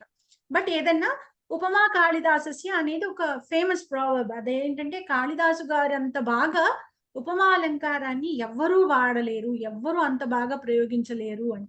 మనకి రఘువంశంలో అన్ని శ్లోకాల్లోనూ ఇంచుమించుగా వస్తూనే ఉంటాయి ఆ ఉపమాలంకారాలు. సరే చూద్దాం, ఈసారి నుంచి ఇప్పటి నుంచి అన్వయం చెప్పుకుంటున్నప్పుడు ఒకవేళ అందులో ఉంది అంటే అప్పుడు చెప్పుకుందాం. సరే, తర్వాత అలంకారాలలో అధిక ప్రాధాన్యం గల అలంకారం ఇది. వర్ణిస్తున్న వస్తువును మరొక దానితో పోలుస్తూ రెండిటిలోనూ ఉండు ఒక సామాన్య ధర్మాన్నైనా చెబితే అది ఉపమాలంకారం అవుతుంది. ముఖం చంద్ర ఇవ సుందరం, ముఖము చంద్రుని వలె సుందరముగా ఉన్నది. ఈ అలంకారంలో 4 అంశాలు ఉన్నాయి. ఉపమేయం, వర్ణించవలసిన వస్తువు, పై ఉదాహరణలో ముఖం అనేది. ఉపమానము, పోలికను ఇచ్చే వస్తువు, పై ఉదాహరణలో చంద్ర. సాధారణ ధర్మ, ఉపమానం మరియు ఉపమేయం ఈ రెండింటిలో ఉండే సమానమైన ధర్మము, అదే సుందరం, సౌందర్యం. ఉపమా వాచకం, ఇది పోలికను తెలిపే పదం. పై ఉదాహరణలో ఇవ ఉపమాలంకారంలో ఇది ముఖ్యమైనది. యథా, వత్, సదృశ మొదలైనవి ఉపమా వాచకాలు. ఈ 4 అంశాలు ఉంటే ఇది పూర్ణోపమ. కొన్నిసార్లు సాధారణ ధర్మం మొదలైనవి కనిపించవు, అటువంటి దాన్ని లుప్తోపమ అంటారు. లుప్తము అంటే లోపం చెందడం లుప్తోపమ. వాణి సుధా ఇవ అస్తి, మాట అమృతం వలె ఉంది అని అర్థం. అమృతం వలె ఏ విధంగా ఉంది అంటే ఆహ్లాదకరంగా ఉంది, మాట అమృతం వలె ఆహ్లాదకరంగా ఉన్నది అని ఇక్కడ తాత్పర్యం. అయితే ఆహ్లాదకరం అనే సాధారణ ధర్మాన్ని ఇక్కడ చెప్పలేదు కనుక ఇది లుప్తోపమ. ఇక్కడ ఇంకా కొన్ని ఉపమాలంకార ఉదాహరణలు ఇవ్వబడుతున్నాయి. వాటిలో ఉపమాన ఉపమేయాదులు ఏవేవని తెలుపండి, వాటిని మనసుకు పట్టుకోండి. ఇటు చూస్తే కృష్ణ మేఘవత్ సుందర అంటే మేఘవత్ సుందర అనున్న చోట కృష్ణ అన్నది ఉపమేయం. మన దగ్గర మనం ఎవరిని వర్ణిస్తున్నాము? కృష్ణుని వర్ణిస్తున్నాము కాబట్టి ఉపమేయము కృష్ణ. మేఘవత్ సుందర, మేఘ అనేది ఉపమానం. దేంతో కృష్ణుని పోలుస్తున్నాడు? మేఘంతో పోలుస్తున్నాడు. వత్ అంటే వలే, మేఘము వలే సుందరుడు అని చెప్తున్నారు. అంటే వలే అని సూచించే పదం ఏదైతే ఉందో అది ఉపమా వాచకం, వత్. సాధారణ ధర్మం సౌందర్యం ఇక్కడ. తర్వాత అభిమన్యు అపి శూర యథా అర్జున. ఇప్పుడు మనం పోలుస్తున్నది ఎవరిని? మనం చెప్తున్నది అభిమన్యుడు గురించి. అభిమన్యుడు కూడా శూరుడు, అర్జునుడి వలె అని చెప్తున్నాం. అంటే మనం చెప్తున్న విషయం ఎవరు? అభిమన్యు. ఈ అభిమన్యుడు ఉపమేయం. ఎవరితో పోలుస్తున్నాము? అర్జునుడితో పోలుస్తున్నాం, అందుకని ఉపమానము అర్జునుడు అవుతాడు. శూర, శౌర్యం అనేది సాధారణ ధర్మం. వారిద్దరికి కామన్ గా ఉన్న ధర్మము శౌర్యం. దానికి వాచకం ఏ విధంగా మనకి దానికి ఉపమా వాచకం ఎలా చెప్తున్నారు? యథా అర్జున అంటే ఏ విధంగా అయితే అర్జునుడు శూరుడో ఆ విధంగా అభిమన్యుడు కూడా శూరుడు అని చెప్తున్నారు. ఏ విధంగా అయితే అని చెప్పాం కాబట్టి యథా అన్నది ఉపమా వాచకం అవుతుంది ఇక్కడ. శౌర్యం బదులు శూరత్వం, శూరత అనే మిగతా 3 తద్దితార్థాల్లో మనం 3 చూసాం కదా, ఆ 3 ఏదైనా రాసుకోవచ్చు. శౌర్యం అని రాయొచ్చు, లేదు శూరత్వం అని రాయొచ్చు, లేదు శూరత అని కూడా రాయొచ్చు. తర్వాత కుంభకర్ణ తాళవృక్ష ఇవ ఆసీత్. ఇక్కడ చూడండి, కుంభకర్ణుడు తాళవృక్షం అంటే తాటి చెట్టు వలె ఉండేవాడు. అంటే తాటి చెట్టు వలె ఉండేవాడు అన్నాడు, కానీ తాటి చెట్టుకి కుంభకర్ణుడికి ఉన్న సామాన్య ధర్మం ఇక్కడ చెప్పబడలేదు. అందుకని ఇది లుప్తోపమాకి ఉదాహరణ. ఇక్కడ ఏమిటి, దానిలో సాధారణ ధర్మం ఏంటి, తాటి చెట్టు అనగానే మనకి పొడుగ్గా ఉంటుంది, అంత ఎత్తున ఉంటుంది అనేది కదా మనం ఫస్ట్ గుర్తొచ్చేది తాటి చెట్టు అంటే. అందుకని కుంభకర్ణుడు కూడా తాటి చెట్టు వల్లే ఎత్తుగా ఉన్నాడు అని చెప్తున్నాం. అందుకని సాధారణ ధర్మం ఉన్నతము, ఉన్నతః అనేది బ్రాకెట్స్ లో ఇచ్చాడు చూడండి. ఇక్కడ లుప్తోపమ కాబట్టి అది ఇవ్వబడలేదు కాబట్టి బ్రాకెట్స్ లో రాసుకోవాలి. అంటే సాధారణ ధర్మం ఔన్నత్యం అని రాయాలి. నిజానికి ఉన్నతః అంటే అంత ఉన్నతుడు అని చెప్పాడు, మనం అక్కడ సాధారణ ధర్మం చెప్తున్నాం, సో నౌన్ ఫామ్ చెప్పాలి. అందుకని తద్దితాంతం చెప్పాలి కాబట్టి ఔన్నత్యం అని రాయాలి. తర్వాత ఉపమానమే ఉపమేయం ఏంటి, ఎవరిని పోలుస్తున్నాము, కుంభకర్ణుడిని పోలుస్తున్నాం. అందుకని కుంభకర్ణ ఉపమేయము. దేంతో పోలుస్తున్నాము, తాళవృక్ష, తాటి చెట్టుతో పోలుస్తున్నాం. అందుకని ఉపమానం తాళవృక్ష. వాచకం ఉపమా వాచకం ఇవ అనే శబ్దము. ఈ విధంగా ఇది ఒక లుప్తోపమాకి ఉదాహరణ. తర్వాత చూస్తే ఏషః నరః ఏషః నృపః కర్ణ సదృశః, అంటే ఈ రాజు కర్ణుడు వంటి వాడు, కర్ణుడికి సమానమైన వాడు. సదృశ అంటే అతనికి సమానమైన వాడు అని. ఇక్కడ కూడా ఏంటి, లుప్తోపమ. సమాన ధర్మం ఏమిటి అంటే మన కర్ణుడు అంటే దేనికి ఫేమస్, ఆయన దాన కర్ణుడు అని అంటాం. సో ఆయన దానశీలత్వానికి ఆయన ఫేమస్. అందుకని ఇక్కడ చెప్పబడలేదు కానీ సమాన ధర్మం ఏంటి, ఈ రాజు కూడా కర్ణుడులాగా దానవీరుడు అని చెప్పేసి చెప్తున్నాం మనం ఇక్కడ.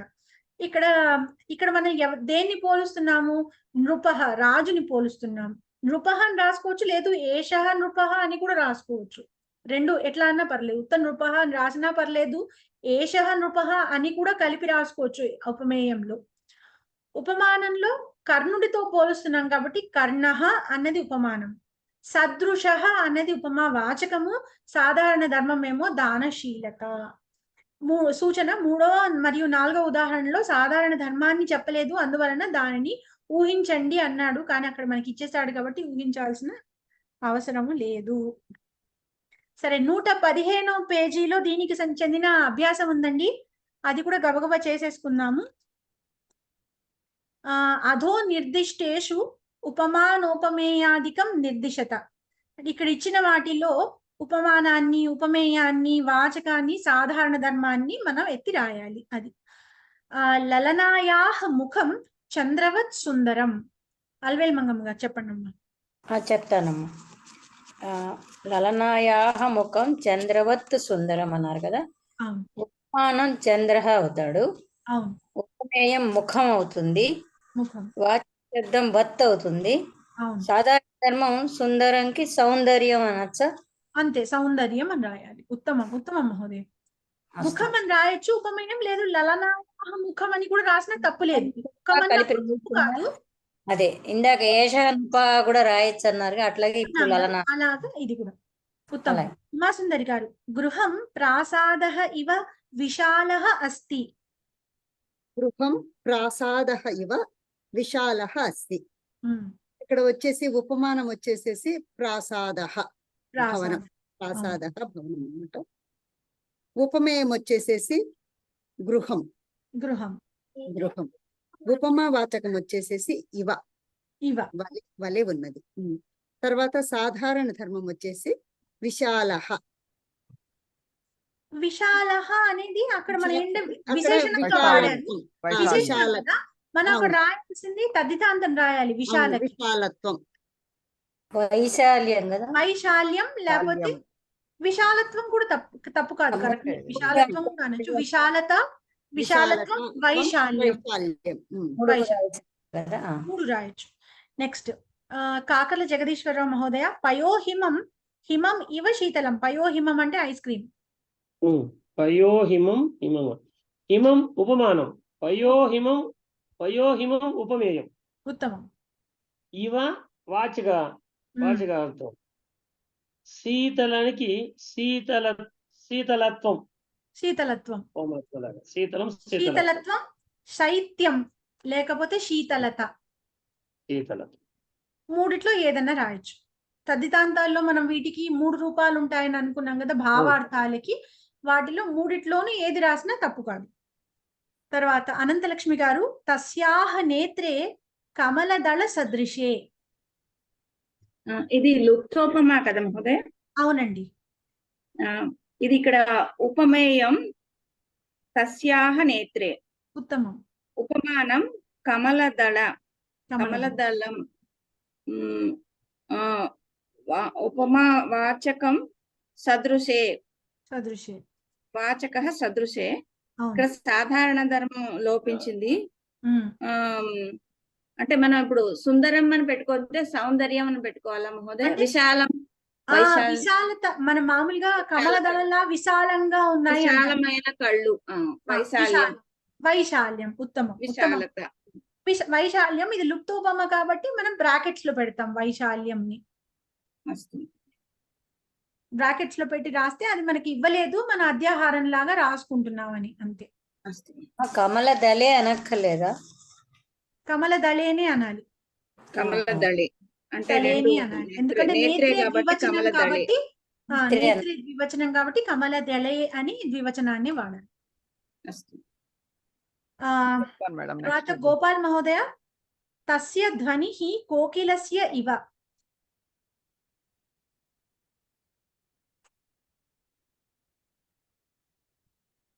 తస్య ధ్వని కోకిలస్య ఇవ. ధ్వని ఉపమేయం. ధ్వని తస్య ధ్వని ఉపమేయం. కోకిలస్య ఉపమానం. కోకిలస్య ఉపమానం. ఇవ వాచకం.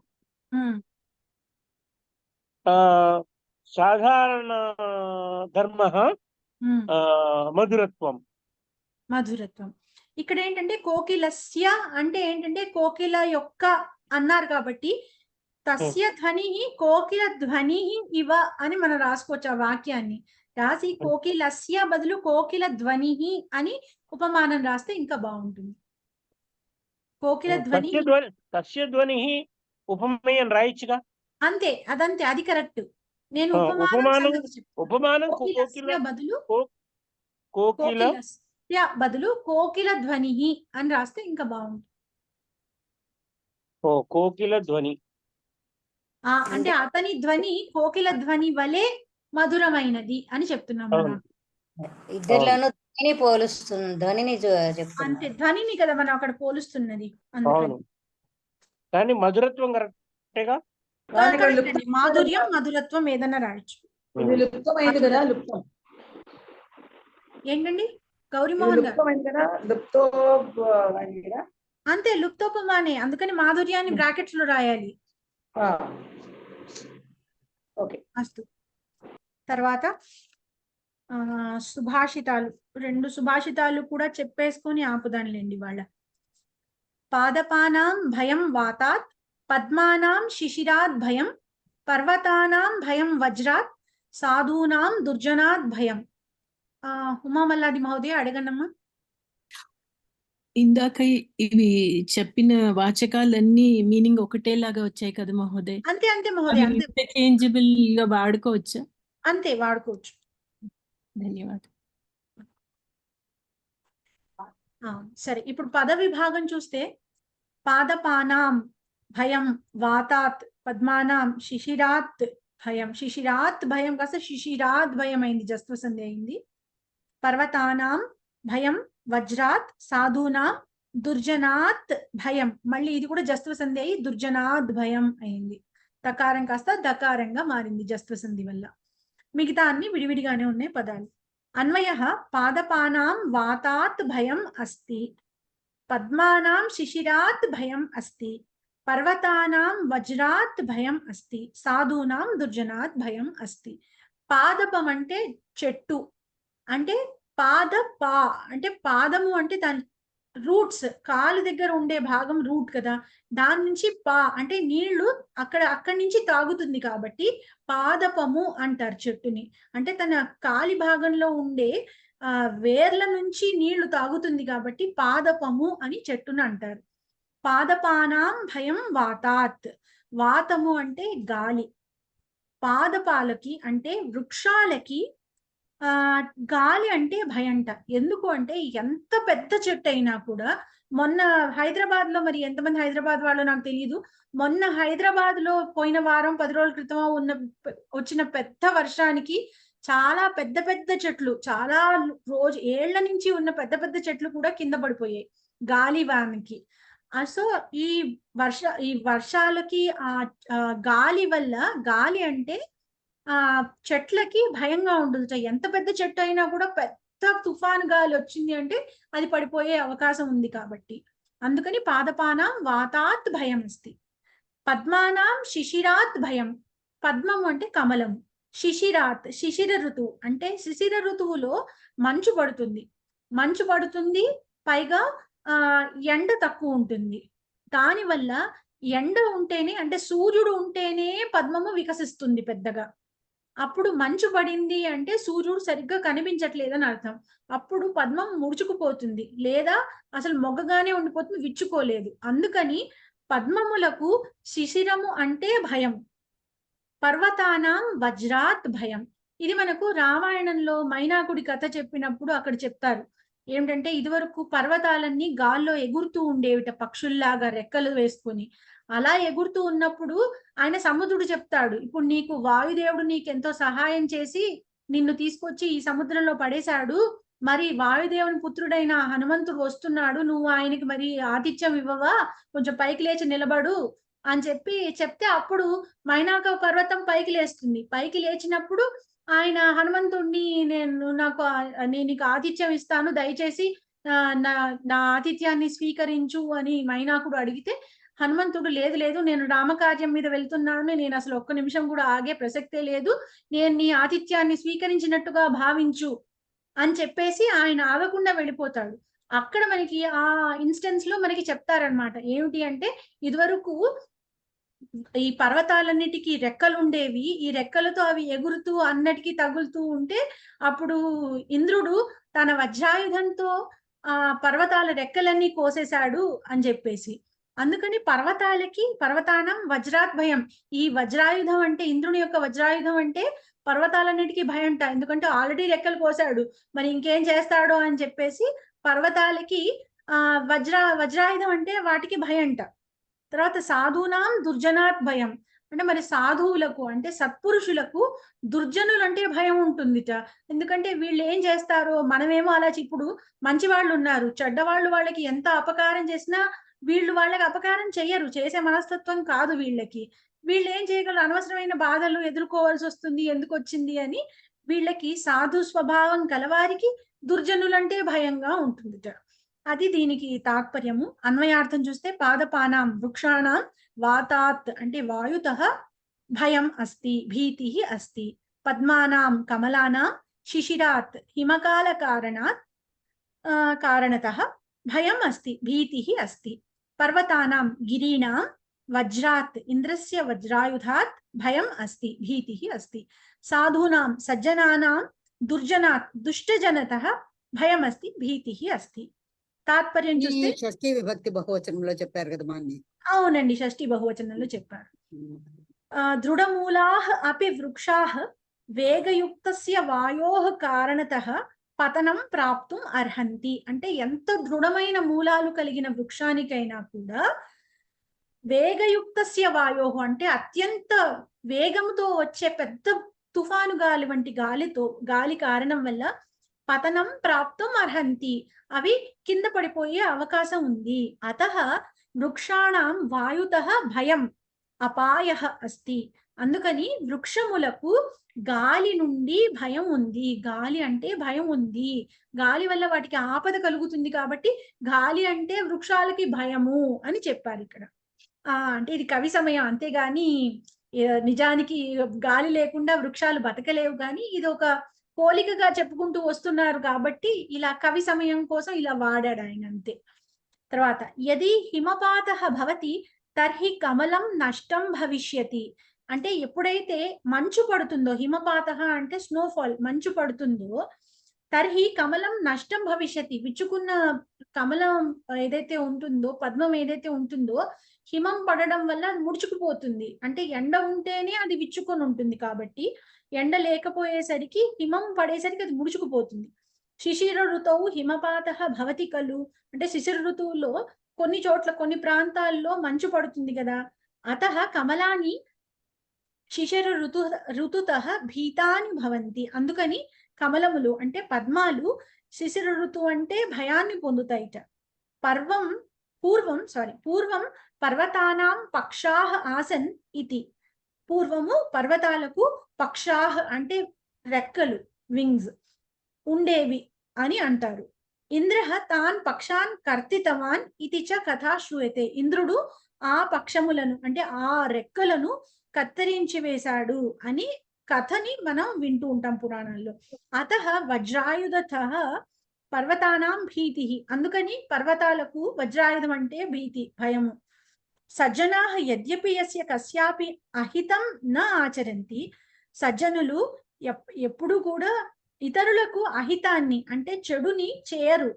తథాపి పరపీడన స్వభావయుక్తాః దుష్టాః, అయినప్పటికీ ఇతరులను హింసించే స్వభావం ఉన్నటువంటి దుర్జనులు వినాకారణమపి సజ్జనాన్ పీడయితుం అర్హతి, కారణం ఏ కారణం లేకుండా సజ్జనులు పీడిస్తారు. మనం రామాయణంలో వాటిలో చూస్తూ ఉండేవాళ్ళం కదా, ఋషులు ఎక్కడో కూర్చొని అరణ్యంలో ఎక్కడో తపస్సులు చేసుకుంటూ ఉంటారు, లేకపోతే యాగాలు చేస్తూ ఉంటారు. ఈ రాక్షసులు దుర్మార్గులు వాళ్ళు ఊరికే ఉంటారా? వాళ్ళు ఉండరు, అక్కడికి వచ్చి వాళ్ళని హింసించాలనే చూస్తూ ఉంటారు. వీళ్ళ జోలికి వాళ్ళు రాలేదు కదా, అయినా రాక్షసులు ఊరుకోరు. అలాగా సజ్జనులని పీడించడానికే వాళ్ళు ఆలోచిస్తూ ఉంటారు. అతః సజ్జనాః దుష్టజనేభ్యః భీతాః భవంతి, అందుకని సజ్జనులు దుష్టజనుల నుంచి భీతిని పొందుతారు. ఏవం లోకే ఏకైకస్యాపి ఏకైక విధం భయం భవతి ఏవ, అందుకని లోకంలో ఎవరికైనా కూడా ఏదో కారణంతో భయం ఉండనే ఉంటుంది అని అంటున్నాడు. అమ్మా ఇక్కడ ఎవరైతే భయపడుతున్నారో వాళ్ళని షష్ఠీలను, ఎవరి వలనైతే భయపడతారో వాళ్ళ పంచమిలో చెప్తున్నాడు. అన్ని అదే వరస. అంతే కదా, మనకి పంచమి భయేనా అని మనకి కారకాల్లో సూత్రం ఉంది. దాని ప్రకారం ఎప్పుడు కూడా ఎవరి నుంచి భయపడుతున్నామో, మన విభక్తులు నేర్చుకుంటున్నప్పుడు కూడా నేర్చుకున్నాం కదా, ఎవరి నుండి భయపడుతున్నామో వారికి ఎప్పుడు పంచమి విభక్తియే పెడతాము. చోరాత్ భయం, అంతే, చోరాత్ భయ. అవును, అన్నిటికీ కూడా భయ శబ్దంలో ఉన్న వాడే మనం భీతి, భయం అన్నిటికీ కూడా పంచమిలోనే దేని నుండి భయపడుతున్నామో దానికి ఆ శబ్దానికి పంచమి విభక్తినే వాడతాం అన్నమాట ఎప్పుడు కూడా. భీత్రార్థానం భయహేతు. అంతే అంతే అంతే అంతే. సరే, తర్వాత రెండో సుభాషితం చూసేద్దాము. అధమా ధనమిచ్చంతి, అధమాః ధనమిచ్చంతి, అధమా ధనమిచ్చంతి. ధనమానౌ తు మధ్యమాః ఉత్తమా మానమిచ్చంతి, మానోహి మహతాం ధనం. అంటే అధమాః అంటే అధములు, ధనం ఇచ్చంతి, మనం పదవిభాగం చూడలేదు కదా, అధమాః ధనం ఇచ్చంతి, ధనమానౌ తు మధ్యమాః అన్ని విడివిడిగానే ఉన్నట్టున్నాయి. ఉత్తమాః మానం ఇచ్చంతి, మానః హి మహత, మానః అన్న దగ్గర నహ దగ్గర ఉన్నది విసర్గ ఉకార సంధి అయ్యి ఓకారాన్ని పొందింది, గుణసంధి అయింది, మానోహి అయింది, మానః హి అన్నది. మహతాం ధనం అన్ని విడివిడిగానే ఉన్నది మిగతాది. అన్వయం చూస్తే అధమాహ ధనం ఇచ్చంతి అంటే అధములు ధనాన్ని కోరుకుంటారు, అంటే వారు ఏం చేసైనా కూడా ధనాన్నే సంపాదించాలని వారు ప్రయత్నం చేస్తూ ఉంటారు. వారి కోరుకునేది కేవలం ధనాన్నే కోరుకుంటారు అధములు. మధ్యమాహత్ ధనమానవు ఇచ్చంతి, మధ్యములు వారికి ధనము కావాలి, గౌరవము కావాలి. మానము అంటే కీర్తి, గౌరవము అన్న అర్థంలో తీసుకోవచ్చు. వారికి ఇది కావాలి, అది కావాలి. ఉత్తమాహ మానమిచ్చంతి, ఉత్తములైన జనులు, శ్రేష్ఠ జనులు మాత్రం వారికి గౌరవము, అభిమానము ఇది వీటికే ఎక్కువ ప్రాధాన్యతను ఇస్తారు. వారు ధనం గురించి ఆలోచించరు. ఈ మానః మహతాం ధనమస్తి, ఈ అభిమానము లేక గౌరవము అన్నదే మహతాం మహాపురుషాణం అంటే గొప్పవారికి, అదే వారికి ధనం అవుతుంది, అదే వారికి మానధనులు అంటాం కదా మనం. మానధనులు అంటే మానమే ధనముగా కలవారు వారు. అందుకని గౌరవమే వారికి సారభూతం అవుతుంది, వారికి అదే ప్రాధాన్యమైన విషయం అవుతుంది, వారికి అదే కీర్తిని కలిగిస్తుంది. అన్వయార్థం చూస్తే అధమాహ అనుత్తమాహ జనాహ, ధనం వినిమయ సాధన రూపం ద్రవ్యం, అంటే మనం ఖర్చు పెట్టుకోవడానికి ఏదన్నా భోగాలని పొందడానికి మనకి ఏ విధమైన సంపదలు అవసరమో దానిని అటువంటి ద్రవ్యాన్ని ధనం అని ఇక్కడ చెప్పారు. ఇచ్చంతి అభిలషంతి మధ్యమాహతు మధ్యమ జనాః తావత్ ధనమానౌ ధనం మానం చ ఇచ్చంతి ఉత్తమాః శ్రేష్ఠాః జనాః మానం గౌరవం ఇచ్చంతి అభిలషంతి. హి యతోహి ఎందుకంటే మహతాం మహాపురుషాణం దృష్ట్యా మానః గౌరవం ధనం సారభూతం. తాత్పర్యం చూస్తే అనుత్తమాః జనాః జీవనే ధనమాత్రం ఇచ్చంతి అన్న అధములు అంటే ఉత్తములు కాని వారు అనుత్తమాః జనాః జీవితంలో ధనమాత్రం ఇచ్చంతి ధనాన్నే కోరుతారు వారు. ధన సంపాదనం ఏవ తేషాం జీవనస్య లక్ష్యం భవతి. వారి జీవిత లక్ష్యం ఏమిటంటే పెద్దగా ఎక్కువ ధనాన్ని సంపాదించడం. దానికి వాళ్ళు ఎన్ని అరాచకాలన్నా చేస్తారు, ఎవరి డబ్బులన్నా కొల్లగొడతారు, వాళ్ళు ఏమన్నా చేస్తారు. వారికి కావాల్సింది ఏంటంటే ఆస్తులను కూడబెట్టడము, అంతే. ఏతాదృశం జీవనం కదాపి శ్లాఘ్యం న భవతి. ఇలాంటి వాళ్ళ జీవితం ఎప్పుడూ కూడా మెచ్చుకోదగినది కాదు. మధ్యమ జనాః ధనం మానం చ ఇచ్చంతి. మధ్యములు ఉంటారు, వారికి ఏంటంటే ధనము కావాలి, కొంత గౌరవం కూడా కావాలి. అంటే వారు ధనం సంపాదించినప్పటికీ వారికి ఏంటంటే మన చెడ్డ పేరు అనేది రాకుండా ధనం సంపాదించాలి అని కోరుకుంటారు. వాళ్ళు కొంతవరకు మంచి వాళ్ళే, మధ్యములు. ధనేన సహ మానమపి ఏతే ఇచ్చంతి ఇత్యతః ఏతేషాం జీవనం నింద్యం న భవతి చేత్ అపి అతి ప్రాశస్తం తు న. అంటే వాళ్ళు ధనంతో పాటు గౌరవాన్ని కూడా ఆశిస్తారు కాబట్టి వారి జీవితము నింద్యము కాదు, అంటే నిందార్హమైనది కాదు, అయితే అది అతి ప్రశస్తి కూడా కాదు. ఎందుకంటే వారి ధన సంపాదన మీద కూడా వారు అంతో ఇంతో సమయాన్ని వెచ్చిస్తున్నారు కదా, మరి అందుకని అది మరీ అతి ప్రశస్తమైన జీవితం కాకపోయినప్పటికీ నింద్యం అయితే కాదు. మహాపురుషాః సదాపి మానమేవ ఇచ్చంతి. మహాపురుషులు అలా కాదు, వారు కేవలం గౌరవాన్ని వాళ్ళ అభిమానాన్నే కోరుకుంటారు, వారు ధనాన్ని ఆశించరు. తే ధనం తృణ సమానం భావయంతి. వారు ఒక గడ్డి పరకవలే భావిస్తారు ధనాన్ని. ఇప్పుడు మనం రాముడే చూసాం, మనం రామాయణంలో రాముడు ఏమిటి, ఆయనకి పట్టాభిషేకం జరుగుతుందని ముందర రోజు రాత్రి చెప్పారు. పక్క రోజు పొద్దున్న ఆయన వాళ్ళ తండ్రి గారు పిలిచి నువ్వు అరణ్యవాసానికి వెళ్ళాలి అంటే ఆయన అసలు ఏమాత్రం ముఖ కవళికల్లో కూడా మార్పు లేదు, అసలు ఏమాత్రం లేదు. ఓకే సరే అలాగే తప్పకుండా వెళ్తానని చెప్పేసి వచ్చి తల్లి దగ్గర పర్మిషన్ తీసుకొని ఆయన టకటక నడుచుకుంటూ వెళ్ళిపోయాడు ఆయన వనవాసానికి. ఆయన ధనాన్ని ఏ విధంగానూ ఆయన ఆలోచించకుండా కేవలం గౌరవాన్ని, అంటే ఇప్పుడు తండ్రి గారి గౌరవాన్ని నిలపాలి, ఆయన మాటను నిలపాలి అన్న ఒకే ఒక ఉద్దేశంతో ఆయన ధనాన్ని కూడా, ఆయనకు వచ్చే మహారాజ్య అభిషేకం దాన్ని కూడా తృణప్రాయంగా వదిలేసి ఆయన వెళ్ళిపోయాడు ఆయన అక్కడి నుంచి. సో అటువంటి వారు ఉత్తమ జనులు, మహాపురుషులు. తే ధనం తృణ సమానం భావయంతి మానమేవ ధనం భావయంతి. గౌరవాన్నే ధనంగా భావిస్తారు. మానధనానాం ఏతేషాం జీవనం ఏవ ఉత్కృష్టం. మానధనుల యొక్క ఇటువంటి జీవనాలే ఉత్కృష్టమైనవి, ఎంతో కీర్తింపబడవలసినవి అని ఇక్కడ చెప్పాడు. మాన్య భావయతి ఎలా? భావయతి నిజంతమండి, నిజంతమే కదా మాన్య, నిజంతమే. భావయతి నిజంతమా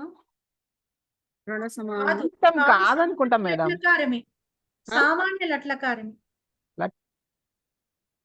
భావ శబ్దానికి భావయతి అంతే. భావయతి భావయంతి, భావయతి భావయంతి అంతే, సామాన్య, అది నిజంతం కాదండి. మామూలు దశమగణమే అనుకుంటాను. అవును, ధనం తృణ సమానం భావయంతి అంటే వాళ్ళు భావిస్తారు అంతే, భావిస్తారు అంతే. అది నిజంతం కాదు. నేను ముందు చూసి ఒక నిమిషం కన్ఫ్యూజ్ అయ్యాను, కానీ కాదు, నిజంతం భావిస్తారు అంతే. సరే, ఇక్కడికి మనం ఇక్కడ ఆపుదాం, ఎందుకంటే అన్వయ క్రమం స్టార్ట్ చేస్తే ఇప్పుడు అవ్వదు కాబట్టి ఇక్కడికి ఇలా ఇవాళ పాఠం ఆపుకుందాము. ఏమైనా సందేహాలు ఉన్నాయా, లేదు పూర్తి చేద్దామా? ఇవాళ ఉమాసుందరి గారు పాడతానన్నారు కదా ఏకతా మంత్రం. ఏమైనా సందేహాలు ఉన్నాయండి? ముగిద్దామా క్లాసు? ఇంకా 15 minutes ఉంది కదా మన క్లాసు. అవును, కానీ అన్వయ క్రమం స్టార్ట్ చేస్తే అవ్వదుగా ఇప్పుడు. ఒక పని చేయొచ్చు, కాబట్టి ఆఖరి పేజీలో ఉన్నవి చదువుకోవచ్చు. నెక్స్ట్ క్లాస్ చేద్దాం మేడం, కొన్ని ఉన్నాయి కదా. లాస్ట్ పేజ్ లో చేసేద్దాంలేండి. నెక్స్ట్ క్లాస్ లో చెప్పుకుందామా? నెక్స్ట్ క్లాస్ లో చెప్పుకుందాం. సరే, ఎందుకంటే నెక్స్ట్ కొంచెం క్లాస్ నెక్స్ట్ క్లాస్ లో నెక్స్ట్ క్లాస్ లో చెప్పుకుందాం. చెప్పుకుందాం. సరే నెక్స్ట్ క్లాస్ లో చెప్పుకుందాంలేండి. సరే, ఉమాసుందర్ గారు చెప్తారా మరి ఏకతా మంత్రం? నేను చెప్తామండి. లేదు, వేరే ఎవరో ఉన్నట్టున్నారు పక్కన పోని, మళ్ళీ అంటే మళ్ళీ చెప్తారు, ఇంకో క్లాస్ పర్వాలేదా? చెప్తామండి. సరే, నేను ఓపెన్ చేస్తున్నాను, షేర్ చేస్తాను. కనిపిస్తోందండి స్క్రీన్? కనిపిస్తుంది. చెప్పండి. యం వైదికా మంత్రదృశః పురాణాః ఇంద్రం యమం మాతరిశ్వానమాహుః వేదాంతినో నిర్వచనీయమేకం యం బ్రహ్మ శబ్దేన వినిర్దిశంతి శైవాయమేషం శివయిత్యవోచన్ యం వైష్ణవా విష్ణురితి స్తువంతి బుద్ధస్తదార్హన్నతి బౌద్ధ జైనాః సత్శ్రీ అకాలేతి చ సిక్ఖ సంతః శాస్తేతి కేచిత్ ప్రకృతిః కుమారః స్వామీతి మాతేతి పితేతి భక్త్యా యం ప్రార్థయంతే జగదీశితారం స ఏక ఏవ ప్రభురద్వితీయః. అస్తు, ధన్యవాదः మహోదయ. ధన్యవాదాలు. ఓం సర్వే భవంతు సుఖినః, సర్వే సంతు నిరామయాః, సర్వే భద్రాణి పశ్యంతు, మా కశ్చిత్ దుఃఖభాగ్ భవేత్. ఓం శాంతి శాంతి శాంతిః.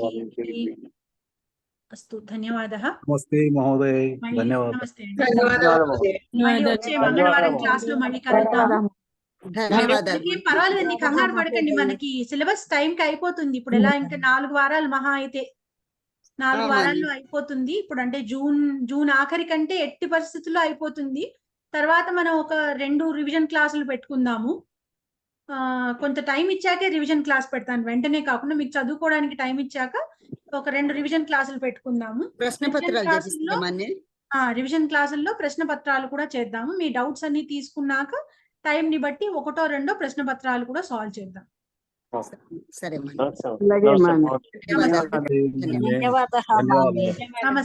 నమస్తే.